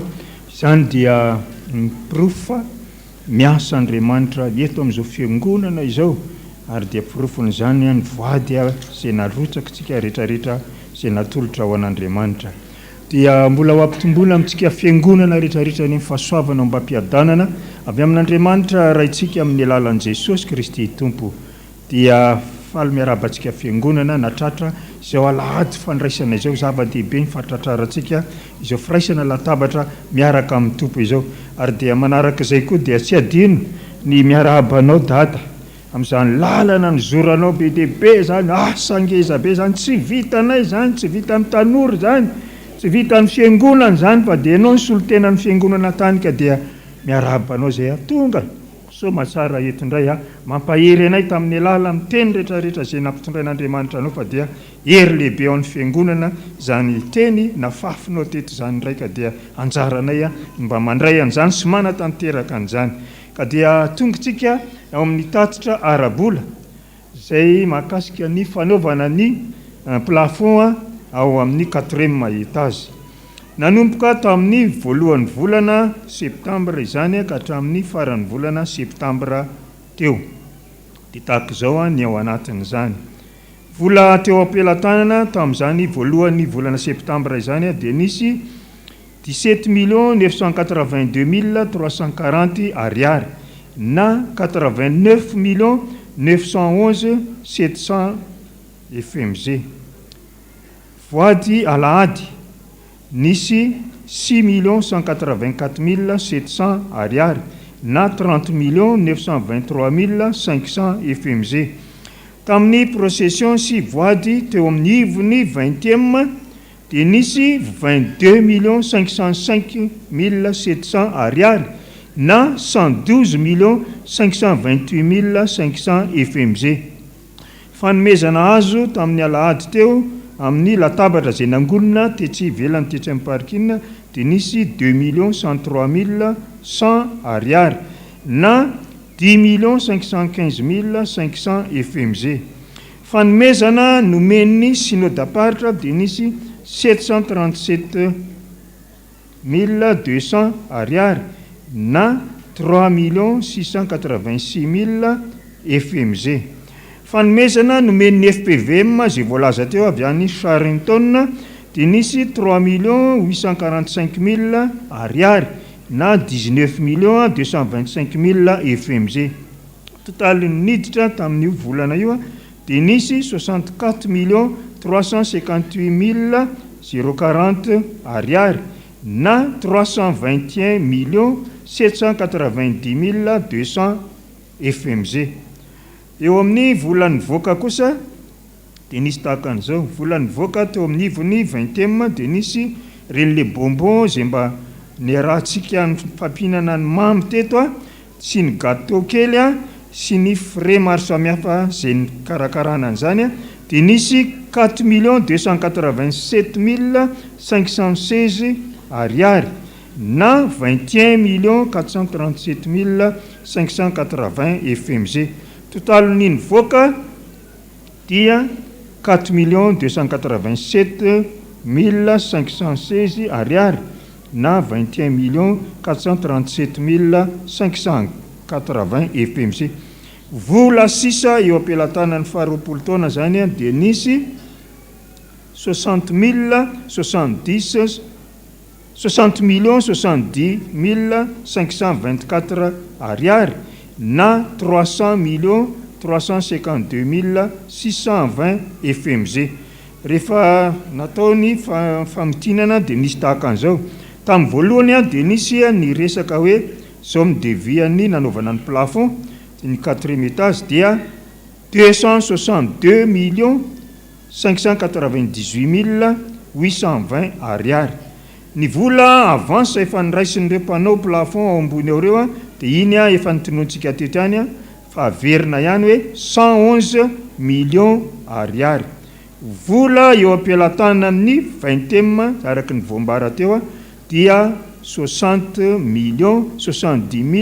524 ariary. Ny vola mbola zay mbola hotadiavitsika sisa indray zany a dia mbola misy eo amin'ny 91 528 296 ariary na 457 641 480 FMG. Zay a no mbola tadiavitsika. Ny asa moa dia efa mandeha dia mandeha tokoa, dia mba entanina ihany tsika mba samy mbola anao zay azotsika atao fa araky ny fanentanana tao anatin'ny teniny ray aman-dreny teo dia zava-dehibe zany tenin'Andriamanitra zany. Fa jereo ny Koritianina 2:5 hoy ny tenin'ny soratra masiny, fa fantatsika fa raha ravana ny trano ilayntsika ety an-tany dia manana izay voarafitr'Andriamanitra isika, dia trano tsy natao tanana zay maharitra mandrakizay any an-danitra. Ka raha te hanana an'izany zay tsy natao tanana fa nataon'Andriamanitra faran'izay tsara indrindra any an-danitra, dia ataovy ny asan'Andriamanitra rehetrarehetra, ataovy zay tokony atao rehetrarehetra. Dia izay ihany ny teny tompoko hoe ataovy zay asainy atao araka ny teny ray aman-dreny tao. Voninahitra ny ho an'Andriamanitra irery ihany. Sotra indrindra tompoko.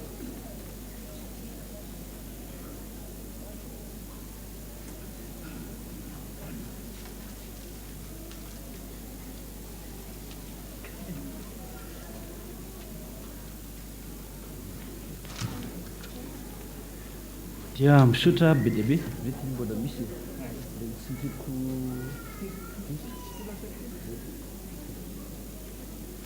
dia be loatra le taratasy a valalanina mihitsy dada mamaky azy ka dia azafady indrindra.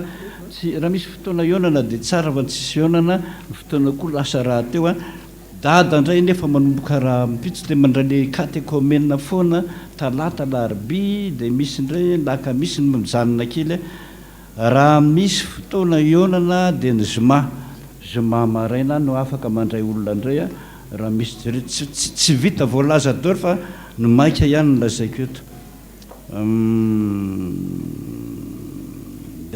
Za dada nanonofy, za dia diakonina nanaovana ilalatsak'alina aza izy teo, nanao asam-piandry sy ny diakonina koa, dia gaga nefa fa arakaraka nanaovako n'ilay latsak'alina dia eo vao maika nikorotana daholo ambony ambany ny tokantranony zanako, tokantranony mivady 3 ireo zanako ireo.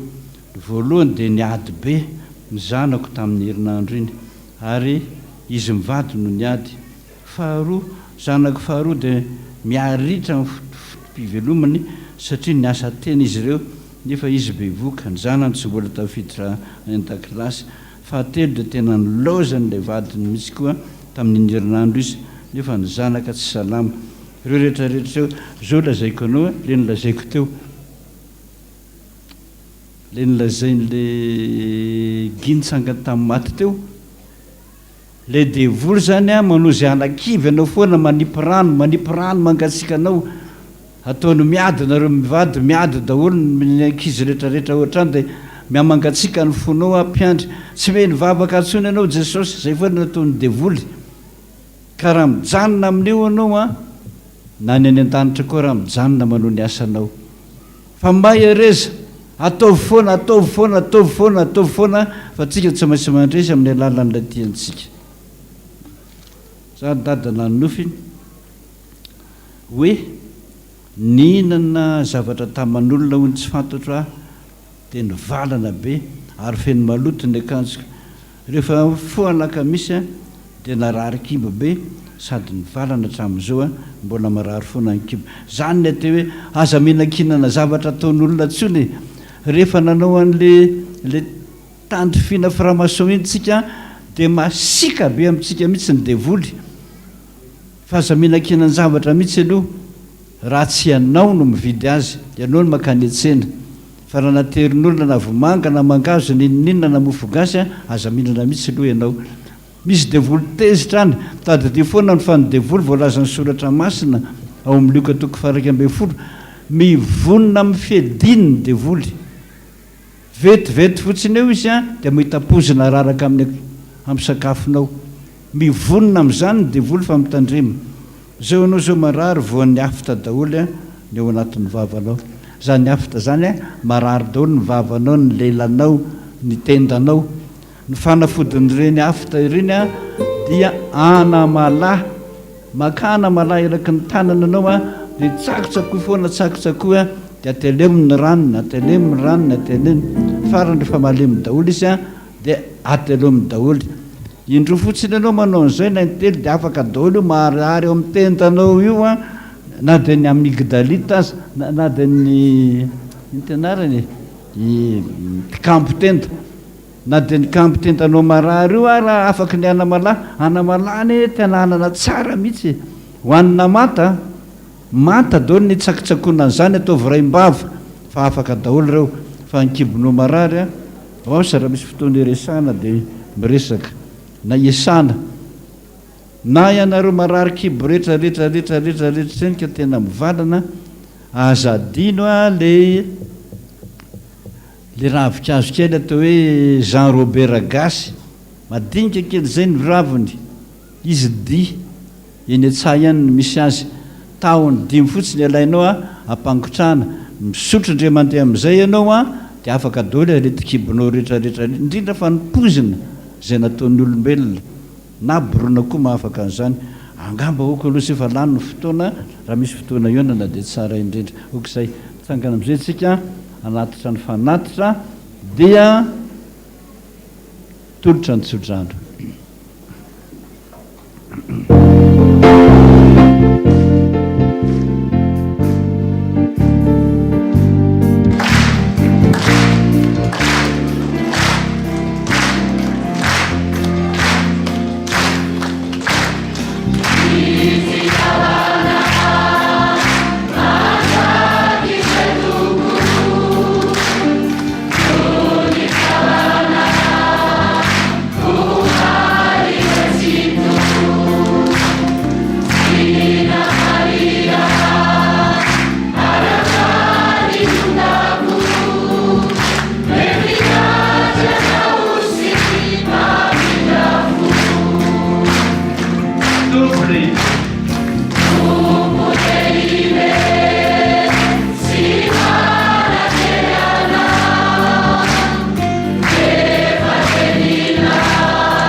Zay ny vitanay Jesosy, tonga sain'izay nanao fanatitra ho anao. Na kely iny na be Jesosy ny androany ankasitrao zany. dia mba toroy lalana izay mamindra fo fa raha ny voalaza teo ny jerena hoy ny mpianatra ho fa izay hoe ka iza tsony moa zany no vonjena Jesosy. Mafy aminay ny mandre an'izany kanefa moa zany nitsangana tamin'ny maty dia manaiky izay famindram-pona angatanay aminao fa raha tsy zany very zay Jesosy. Sotra Tompo, voninahitra ne ho an'Andriamanitra rery ihany. Halleluia. Masina, masina, masina Jehovah Tompony maro endrika tany rehetra. Fa afaka isika. Zay Jesosy no fotoana rehetra natokanay ho anao androany. Nandaninay fotoana mihitsy ny eonana aminao satria zara zay mbola velona afaka mandre ny teninao. Rena daholo ny voady teo Jesosy, be dia be ny taratasy zay tsy azo voaliana zao afoy ny fotoana mba mamindra fo aminay ianao. Renao daholo ny fisorana ianao, fankasitrahany ianao tamin'ny zava-mahagaga nataonao azy dia misaotra Jesosy. Ao le mangataka be dia be ny olana, hainao ny mamano olana saingy izay kosa tena tsy mahay mivavaka araka ny teninao ka dia mangataka anao zay mbola isy fotoana mbola hanehoanao aminay ny fitiavanao anay dia mba andranisanao ny fivavahanay. Jesosy, raisinao daholo zay ny voady zany, fantatrao daholo eo anatin'ny fony, voarainao zany. Tadidio ny teninao Jesosy hoe tsy maintsy tongako any amin'ny raiko sy ny raimiko ho ianao Jesosy, ny raiko any an-danitra izany vavaka izany ka dia ho tonga soa mahatsarany daholo zany hamaly vavaka ianao. Zay rehetrarehetra koa Jesosy alohan'ny isarany eto te eona aminao mihitsy fa io ny zava-dehibe aminay ane. Ray latabatra aminao zay dia te eona aminao, te hifandinika aminao, be ny olana, be ny aretina, be ny korotana teraky ny Satana. Aza velanao kivo zay na manondraka rano mangatsika ao anay isan'andro ara ny devoly, le menaka avy any fananao masina ampirehitra foana, iredareda amin'ny finoanay fa tsy maintsy mandresy zay, tsy maintsy misy ny ady, tsy maintsy misy foana ny resy fa aza velanao kivo mihitsy ny mpanomponao tatano raiso tanana mihitsy dia ho fantany amin'izay rehefa kelikely eo fa mandresy izy amin'ny alalan'ilay tiany. Sotra Jesosy, tonga eto arenao Jesosy, eto ny ilana ianao, tsy manam-potoana mihitsy ny izay ny an-trano hoe kitaba ny any, kizitina ny any, isan'andro tsy mahavaky teny zay ary tsy mahavavaka vo kitaba foana zay. Ohatra ny lany andro mihitsy zay andry fa eto kosa zay Jesosy tena malalaka mihitsy fa ianao mihitsy no ny tena hoe raha eto amin'ity toerany ty ianareo mivavaka dia miaino any an-danitra. Misaotra Jesosy, ianao no miteny an'izany, angataka anao ary mba ho tonga amin'izay ny amin'ny dabolo tsiraray avy hatrany amin'ny rihana ambony rehetrarehetra any Jesosy. Sotra Jesosy, irahako ny anjelinao hitondra ny boky ny fiainana ny amin'ny androany ray Jesosy alazao fa ady zao fiainana zao, mandalo koa ny fiainana, tsy maintsy miady zay, tsy maintsy miady zay fa tsy maintsy mandresy zay no ny anaranao ka hivavaka zay Jesosy. Vavaka tsy vita any an-trano, tsy vita miaraka amin'ny ankonana sy ny vady aman-janaka, ao anatin'ny fona eo mandrondrotra betra indray fahatezerana fisarahana raha Jesosy.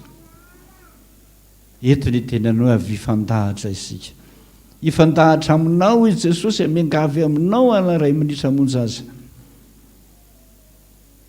Tanterao ny teninao, inona ny tianao ataoko aminao ary raha izany no olana aminao. Ianao ny vavaka Jesosy.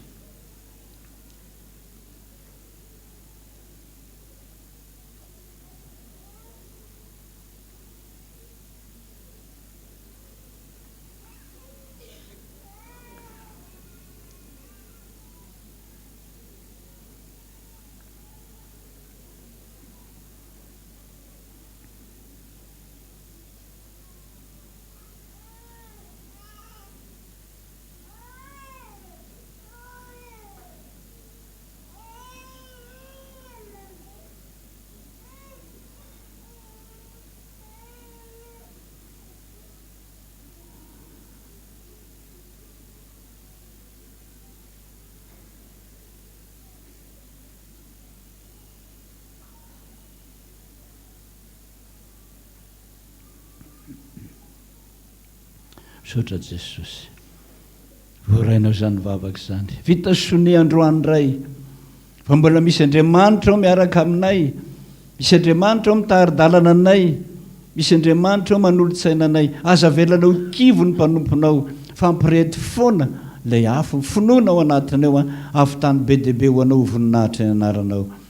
Mpanomponao mangataka izany Jesosy. Ho mpanomponao daholo izay rehetrarehetra raha mbola velona koa ny ainay. Ka ndreto izay mangataka tahaka mpangataka rehetra hoe Jesosy eo enoe. Ny anaranao Jesosy ny angatanay izany. Rainay izay ny an-danitra mba masinanay ny anaranao. Motonga ny fanjakanao. Ataonay sitraponao. Ety atao tahaka ny an-danitra. Meonay noho ny anina sy azo anay. Ary mamela ny elokay tahaka namelanay izay meloka taminay. Ary tondrana ny fakapanahy. Manafana amin'ny ratsy. Anao ny fanjakana sy ny hery ary ny voninahitra mandrakizay. Amen. Raisy ny tson-drano. O Jehovah tompony maro aminao. Zaho no Andriamanitra ao. Zaho no niteraka anao. Nisandriko mahery. Zaho nitantanako anao. Ka aza matahotra. Aza merikerika mihitsy na amin'inona amin'inona. Efa nomeko fanahy mahery ianareo mandehana amin'izao herinao zao. Fa ombanao naiza naiza lehanao. Misaotra Jesosy anao ny deranao ny aja. Anao ny voninahitra mandrakizay. Amen. Voninahitra ny ho an'Andriamanitra rery ihany. Halleluia. Masina, masina, masina Jehovah tompony maro endrika ny voninahitany rehetra. Ho tanteraka tokoa izany amin'ny anarana ray sy ny zanaka ary ny fanahy masina. Amen. Petraka isika dia ny mpandray fanasan'ny tompo sisa no mijanona.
indri avy malalo amin'ny tompo mivelatra malona atsika zao fanasana masina zao amin'izao volana oktobra taona 2024 zao intelo sisa ny fandraisana zay ho tanterahantsika amin'ity taon'ity dia hivalina zao taona zao tsarovy mandrakariva fa zao santatra sady ny amin'ny fiainana mandrakizay dia ny amin'ny fampakaram-badiny zanak'ondry voambarany soratra masina iarahantsika mifaly amin'ny tompony tompo sy mpanjaka ny mpanjaka any amin'ny lapany vonany amin'izany ora sy fotoana zany hiakanjotsika ny fitafipana fotsy madio mangatsakatsaka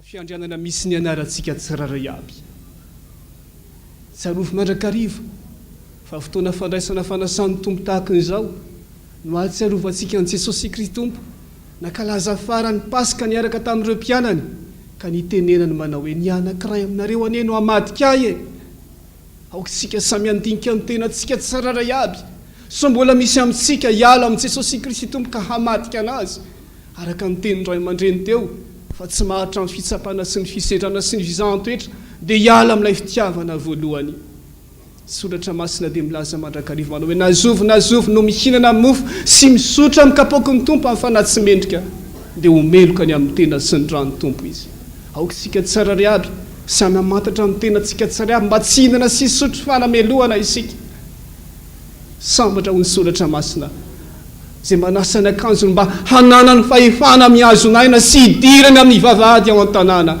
sambatra isika tsararay aby raha avy nankatoa ny afatra Jesosy Kristy tompo zay tonga tamintsika tsararay aby zay le fanadiovana ny fitafipanahantsika ka eo indrindra Jesosy no miteny amintsika manao hoe izao izisy ny mofo velona zay midina avy any an-danitra izay mihinana ty mofo ity dia ho velona mandrakizay izay mihinana ny nofoko sy misotro ny rako manana fiainana mandrakizay ary izao anangana azy amin'ny andro farany kanefa ho Jesosy Kristy tompo na oviana no mihinana sy misotra anareo dia mba tsarovy ao ahatsiaro azy isika riavana indrindra fa izy maty voaomby no ombona teo ambony zao azy fijaliana zao iaraka hitsangantsika anatanteraka ny ira fa 8 ny 5 voalohany ihany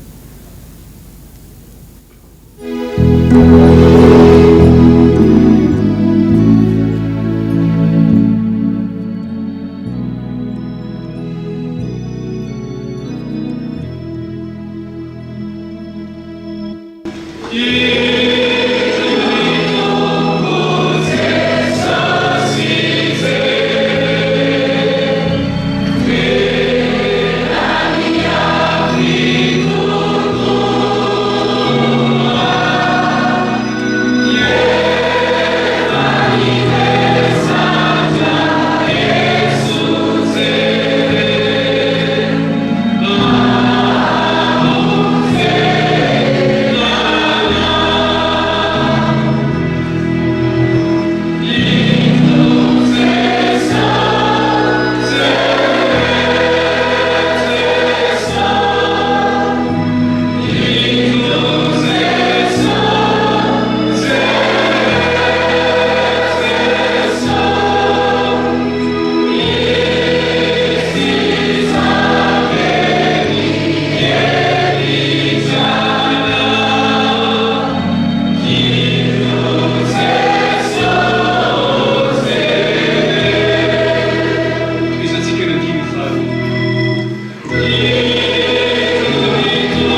fiarakodia laharana 99-28 dia eo mba hamindran'izany dia entanina fontsika mba hietrehitra tsara ny amin'ny parkina izay metrahantsika amin'ny fiara mba tsy hanapaka ny aim-panahintsika ao anatin'ny fandraisana fanasan'ny tompo hivavaka isika.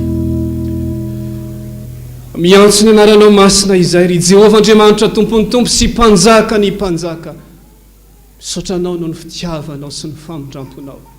Fa Andriamanitra mahery manan-karem-pahasoavana ianao, misaotra anao Jesosy amin'ny mahazanak'Andriamanitra velona anao, tsy mba olombelona ianao fa Andriamanitra tompony tompo sy mpanjaka ny mpanjaka no manasanay atao amin'izao vavahady ny lanitra izao, iraisana latabatra masina aminao araka ny teninao fa maro no antsona fa vitsy no raisina.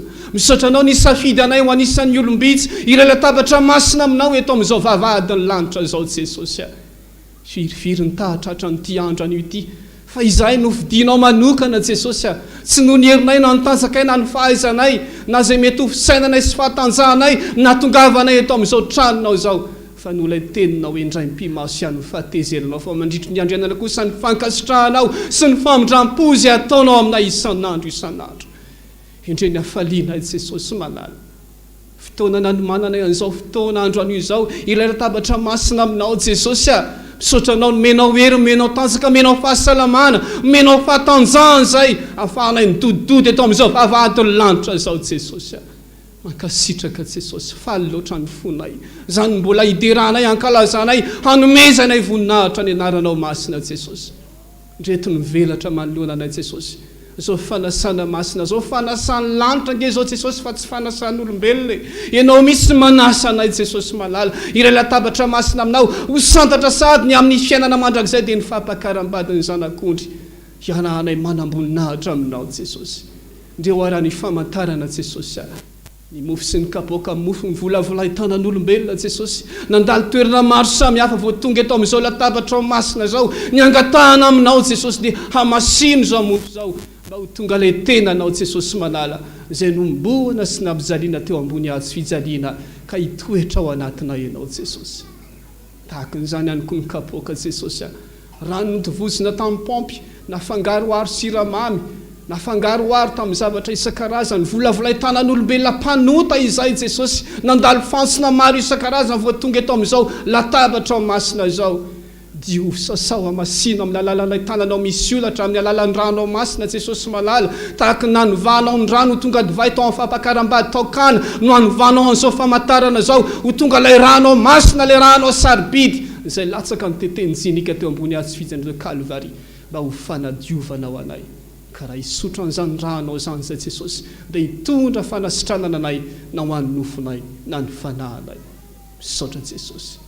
Ndreo ihany koa Jesosy malala, ny diakona mpiara-miasa aminao ilay fanolazainao mandrakariva manao hoe tsy ataoko itsony any mpanompo ane anareo fa sakaiza mpiara-miasa amiko. Handray anao voalohany izy ireo Jesosy, foany manomboka izao izay rehetra maha olombelona anazy Jesosy, araka ny tenin'ny Jaona mpanao batisa fa ianao tsy maintsy mitombo fa izay tsy maintsy mihetra mandrakariva ampietro eo ambanin'ny fanahinao masina izy ireo, aroka ny fanahinao masina na mirapiratra eny amin'ny endriny sy eny amin'ny tavany, raha hitondra ny famantarany amin'ny tenanao sy ny rahanao eny amin'ny vahoakanao tsiraray aby. Misaotra Jesosy. Ndreo ihany koa ny vahoakanao tsiraray aby Jesosy, na ny aty ambany-driana hatrany ambony-driana rehetrarehetra, virira voalohany faharoa sy fahatelo rehetrarehetra any Jesosy malala, izay miara-mombombavaka amin'izao ora sy fotoana amin'izao fanasana masina zao, mahatsiaro mandrakariva izay fony anao tetỳ amin'izao tontolo izao, nitory tenitena tendrombohitra dia nilaza tamin'ny mpianatra ao manao hoe mahonena loatra ny vahoaka omenareo hanina izy. Reo ilay tena tianao Jesosy eny amin'ny dabily tsiraray aby eny, handray anao izy ireo Jesosy. Ka dia aoka Jesosy, ny fanahinao masina ny amenao izy ireo tsiraray aby, foany izay rehetra tsy fahatanterahany sy tsy fahamendrehany, fa aoka Jesosy hitondra fanavotana ho azy ny fihinanana ny tenanao sy ny fisotroana ny rahanao masina. Dia apetraka feno eo ambany fahasoavanao zao fanasana masina zao, tsisy ho voninahitra mpanomponao Jesosy malala, fa mba ho voninahitra anaranao masina reratrany, ary ho betsaka ny fanahin'olona ho voavonjy voasoratra any an-danitra amin'ity andro an'io ity. Misaotra Jesosy, misaotra mpamonjy malala, misaotra fanahy masina mpanompolanao mangataka izany vavaka izany, ary mbola mpanompolanao foana mandritry ny andro rehetra iainako. Misaotra Jesosy, misaotra fanahy masina. Halleluia, amen. Hipetraka isika fiangonana. Fa Jesosy Kristy tompo ry havana tamin'ny alazay namadiana azy iny dia nandray mofo ary rehefa avy nisaotra izy dia hanovakiny ka ho izy raiso hano ity ny tenako izay atolotro anareo izao nataovinareo fahatsiarovana na oviana no misinana ianareo. Dia tahaka izany koa mikapoka rehefa avy hinana dia ho izy sotronareo rehetra ity fa ity ny fanekena vaovao amin'ny rako izay atolotro famelana ny elikareo rehetrarehetrarehetra ho Jesosy Kristy Tompo izao nataovinareo fahatsiarovana na oviana no misotro ianareo. Fa na oviana ho Jesosy Kristy Tompo no mihinana amin'ny tony mofo itony sy misotra amin'ny tony kapoka itony ianareo dia manambara ny fahafatesako indray mandra-piaviko amin'ny fiaran'izao tontolo izao. Alleluia. Amen. O Jesosy Kristy Tompo indro efa voatra izao ny zavatra rehetra. Amen. Eo am-pizarana ny mofo sy ny kapoka ho tonga eny amintsika tsararay aby ny riavana dia ndeha ho ataontsika ny hira fa 7:100 ataontsika ny andininy rehetra ao anatin'izany afahantsika mitoka tena manokana handray an Jesosy mba tsy handeha amin'ny fahazarantsika ao anatin'izao fandraisana fanasan'ny Tompo izao fa tena ho tafaray tanteraka amin'ny Jesosy Kristy Tompo. Fa 7:100.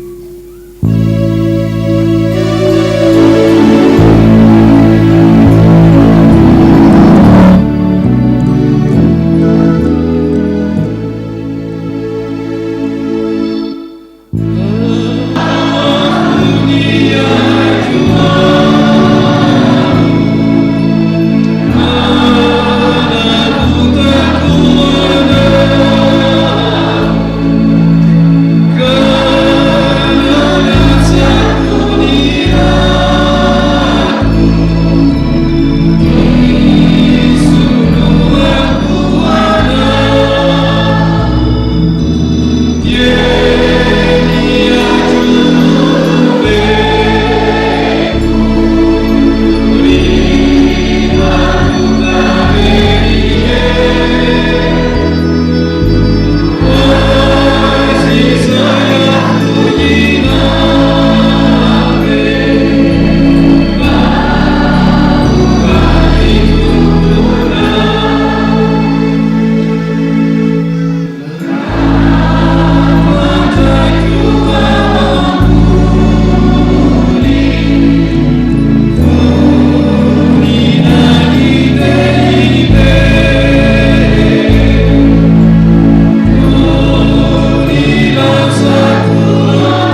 sambolana atsika ny fitiavana sy mampitiavana atsika isan'andro isan'andro.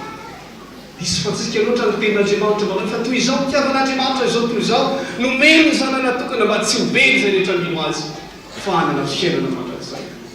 Tiako dia tiako indrindra mijana ty tenin'ny apôstôly Paoly ao anatin'ny fandraisana fanasan'ny tontako izao ny fanetretena lehibe sy ny fitiavana izay nananao Jesosy Kristy Tompo ka tokony saintsaintsika tsara riavy hoe novidiny lafitsika tsara riavy.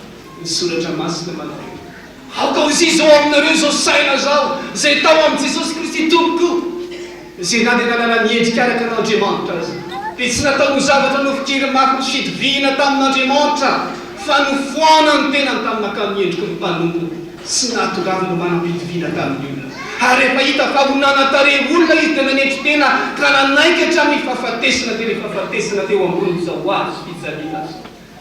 Zany maritiavan'i Jesosy Kristy Tompo fanetretena lehibe raha izao sy anao tokony ho faty dia izy no misolo vonantsika noratraina novonona ny tsaraina hanomboana tamin'izany azy fijaliana zany. Andeo ataontsika mibavaka ny hira faharoa fitopolo sy fitonjato manatonany Jesosy ataovy amin'ny fonao tanteraka zany na mikipy ara-masosika ataovy zany hira zany mba ilazatsika tanteraka amin'ny Jesosy Kristy Tompo fa manatrika anao ety izy roa amin'ny fitopolo sy fitonjato ataontsika avokoa ary ataontsika mibavaka ny andinindrehetra ao anatin'izany. Thank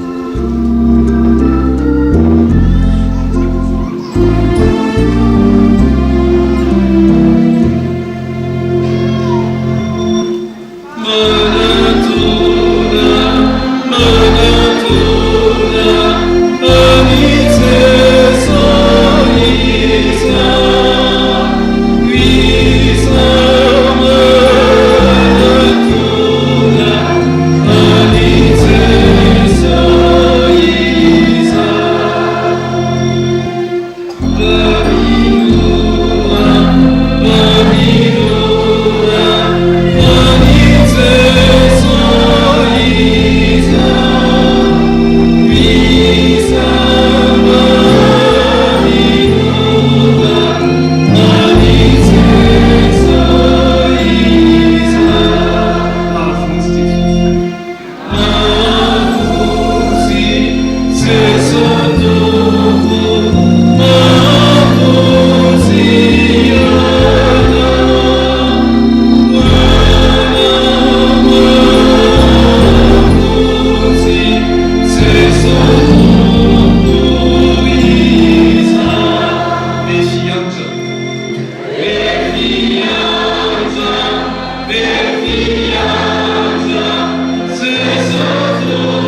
izy ireo nakanjoakanjo sy fotsilava ary avaiza izy ireo fa ho ny soratra masina manao hoe ireo le avy amin'ny fahoriana lehibe nihatra ny fahoriana sy ny fitsapana sy ny fanenjehana hananasa ny fitafim-panahy tamin'ny alalan'ny ranony zanak'ondry meteza isika tsirany aby mba ho isan'ireo olom-bô vonjy manasa ny fitafim-panahintsika amin'ny alalan'ny fibebahana amin'ny alalan'ny fialana amin'ny ratsy fanao mba ahafahantsika mametraka an' Jesosy ho tompo sy mpamonjy ny fiainantsika ary ahafahany manadio antsika amin'ny otantsika sy ny fahotantsika mba fantatrao sakaizany mpanoty Jesosy tsy avy antsomarina ozy izy fa iza izao sy anao izay mpanota mba hibebaka hanantona anazy hanolo tena ho azy enina amin'ny fitopolo sy dimanjato ry sakaizany mpanota.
Tsy adinony mampirihatra ny jiro afahana mahafantatra ty ambany fa efa vitany ara. Tenin'Andriamanitra riavana izay nozaraina tamintsika teo santiona ny mari-pitiavan'i Jesosy Kristy Tompo ihany reny fa inona ny tokony havalintsika an' Jesosy Kristy Tompo ao anatin'izany rehetrarehetra izany. Ny soratra masina manao hoe ary izao izy ny fitiavana satria izy nanolotra ny ainy hamonjy antsika dia isika kosa mba tokony hanolotra ny antsika hamonjy ny namantsika mpiarabelona amintsika indrindraindrindra ny rahalahintsika. Amen. Anao atompo reko izao ny feo anao miantso ahy anao andiny voalohany ihany andeha ho ataontsika mibavaka izany hira zany asa tao fahazarana hoe haiko izany hira zany dia hira haiko fa manatre anao Jesosy manatre feno eto ianao Jesosy voninahitra ny naranao masina rery. Thank you.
ny apôstôly Petera riavana manao hoe aoka ho fantatrareo izao izy fa tsy mazavatra mora simba na mora loha tahaky ny vola fotsy sy ny vola mena no nentina nanavotana sy nividiananareo tamin'ny fitondran-tena adala zay azonareo tamin'ny netindrazana fa ny rasony Kristy dia toy ny andrano zanak'ondry tsy misy klema tsy misy pentipentina.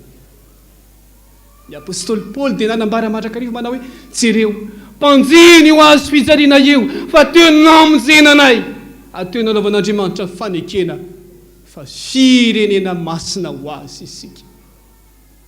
Taloha natongavan'i Jesosy Kristy Tompo teo ambony io azo fijaliana io no tsaraina izy avay Barabasy fa omboy amin'ny azo fijaliana ilay Jesosy no kapohina intsivy amin'ny 37 no ratraina no esona no lokana ny akanjony no rorana no satroatsilo no lefonina lany voany no tenenandratsy zay rehetra nandalo dia niteny na namonjy ny hafa izy na hoana tsy mahay mamonjy ny tenany raha zanak'Andriamanitra madina ianao vonjeny tenanao fa ho Jesosy manao hoe raha io mamelany helony fa tsy fantany say atao manatonaka miondrika manoroka ny tongo masinao izao zay olona tsy mendrika ary tombo Jesosy mba raiso havao sao anao hitsangana isika.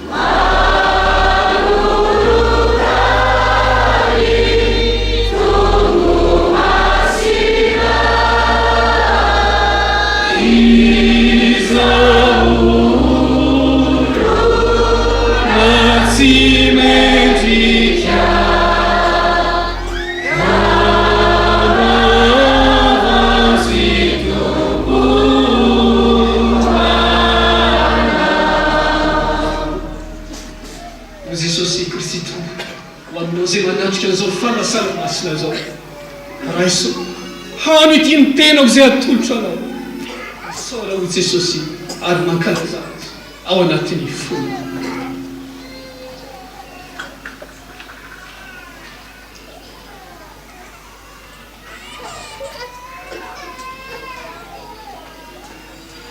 Lehibe ny fitiavanao anay Jesosy sinona moa zay Jesosy fombaranao fa mpanota olombelona mpanota zany ny anaranay kanefa ianao nanaiky nanadio anay nanadio ny fonay mba hitoeranao Jesosy anao tahaka ny tenin'ny Paoly apôstôly zay manao izao Jesosy manao hoe tsy izahay tsy mivela fa ianao mivela ato anatinay saotra Jesosy dia manjaka foana ny fiainanay ianao ianao no taritarana ny fiainanay indray manao izao amen. Dia tahaka izany koa mikapoka Jesosy aminao zay manatrika taloha sotronareo rehetra ity fa ity ny fanekena vao amilany zay atotro famelana ny heloka rehetrarehetrarehetra ninona fahotanareo Jesosy misaora ary mankalaza azy ao anatin'ny fona.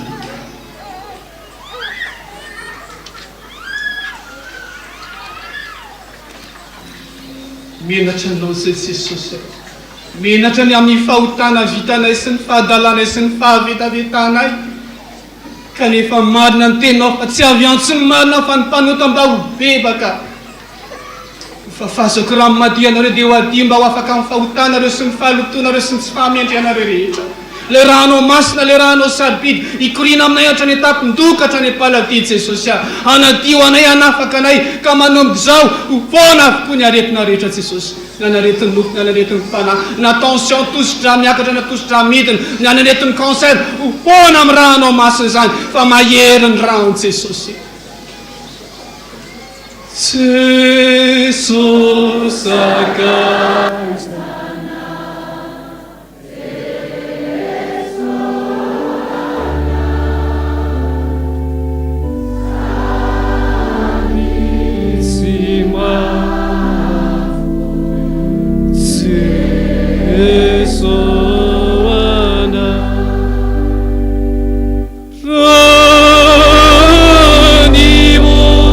Luna, me ti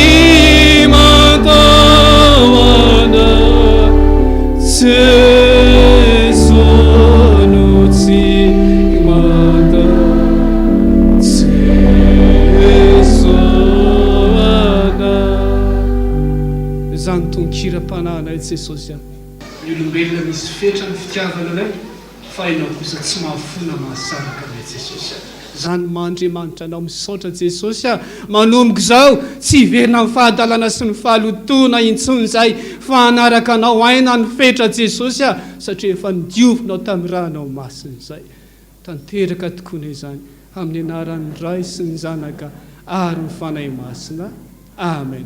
Hipetraka isika fiangonana eo ampanatanterahana ny fanatitra ao anatin'izao fandraisana zao ry havana sy ny fanangonana ny kapoaka dia teo ampitoerana teo dia ndresaka tamin'ny tony ao hoe mba hangataka ny sampina lampy mba hanao ny hira andro iray ka efa natao melola izy raha sitrakareo raha mbola afaka averinareo izy a mbola sitraky ny fiangonana indrindra tompoko mankasitraka tompoko.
zany angamba ny lalana miditra mivavahadiny lanitra amin'izany ora sy fotoana zany samia hotratra an'izany dahotsika andinitsoratra masina anankiray melona ndraisasika ny ivavaka sy ny tsodrano dia salamo 420 amin'ny zato andininy fahafito ihany afaka jerenao rehefa any an-trano salamo 420 amin'ny zato andininy fahafito mivaky toy izao amin'ny anaran'i Jesosy Kristy tompony teny manao hoe fanahintsika dia efa afaka tahaka ny vorona afaka tamin'ny fandriky ny mpiaza tapaka ny fandrika ka afaka isika amen zany isika tsirary aby reo olona afaka tsika manana fifaliana mivoaka ny varavarana io rehefa aveo fa tsy tahaka ny dirantsika teto nivoahantsika eto satria efa olona mandresy olona afaka amin'ny anaran'i Jesosy sika hitsangana hivavaka tsika sy handray ny tsodrany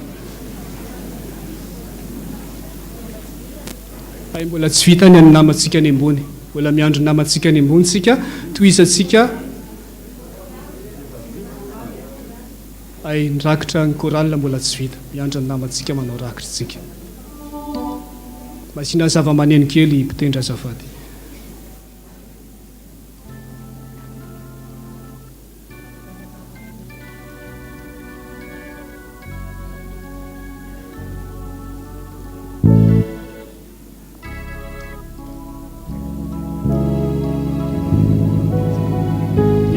ivavaka isika dia andray sodrano amarina izao fotoana zao ivavaka isika indriny hafalianay Jesosy fa tianay ianao izay koa tena tianao Jesosy tianay ianao Jesosy ary mbola ho tiavanay mandra-piala ny fofonainay sy inona moa izay reto Jesosy nasainao tamin'ity andro ity fa novidiana tao anatin'ny maro zay mankasitraka Jesosy ingany tsy amin'ity andro ity ihany zay ny anam-pifaliana fa na ao aza ny fanenjehana na dia ao aza ny fizantoetra sy ny fakapanazy aretiretiny devoly izay matoky manana anao Jesosy fa tsy maintsy mandresy izay miaraka aminao satria taona ny herin'ny teninao ty taona ity to zany lasa dinonay zany Jesosy matoky anao zay tompo fa mandresy foana zay miaraka aminao saotra Jesosy saotra fanay masina rainao zany an-danitra ho masinany eny anaranao ho tonga any ny fanjakanao atao any ny sitraponao ety atany taky ny any an-danitra meo any an'io ny anasaza ao anay ary mamelany elokay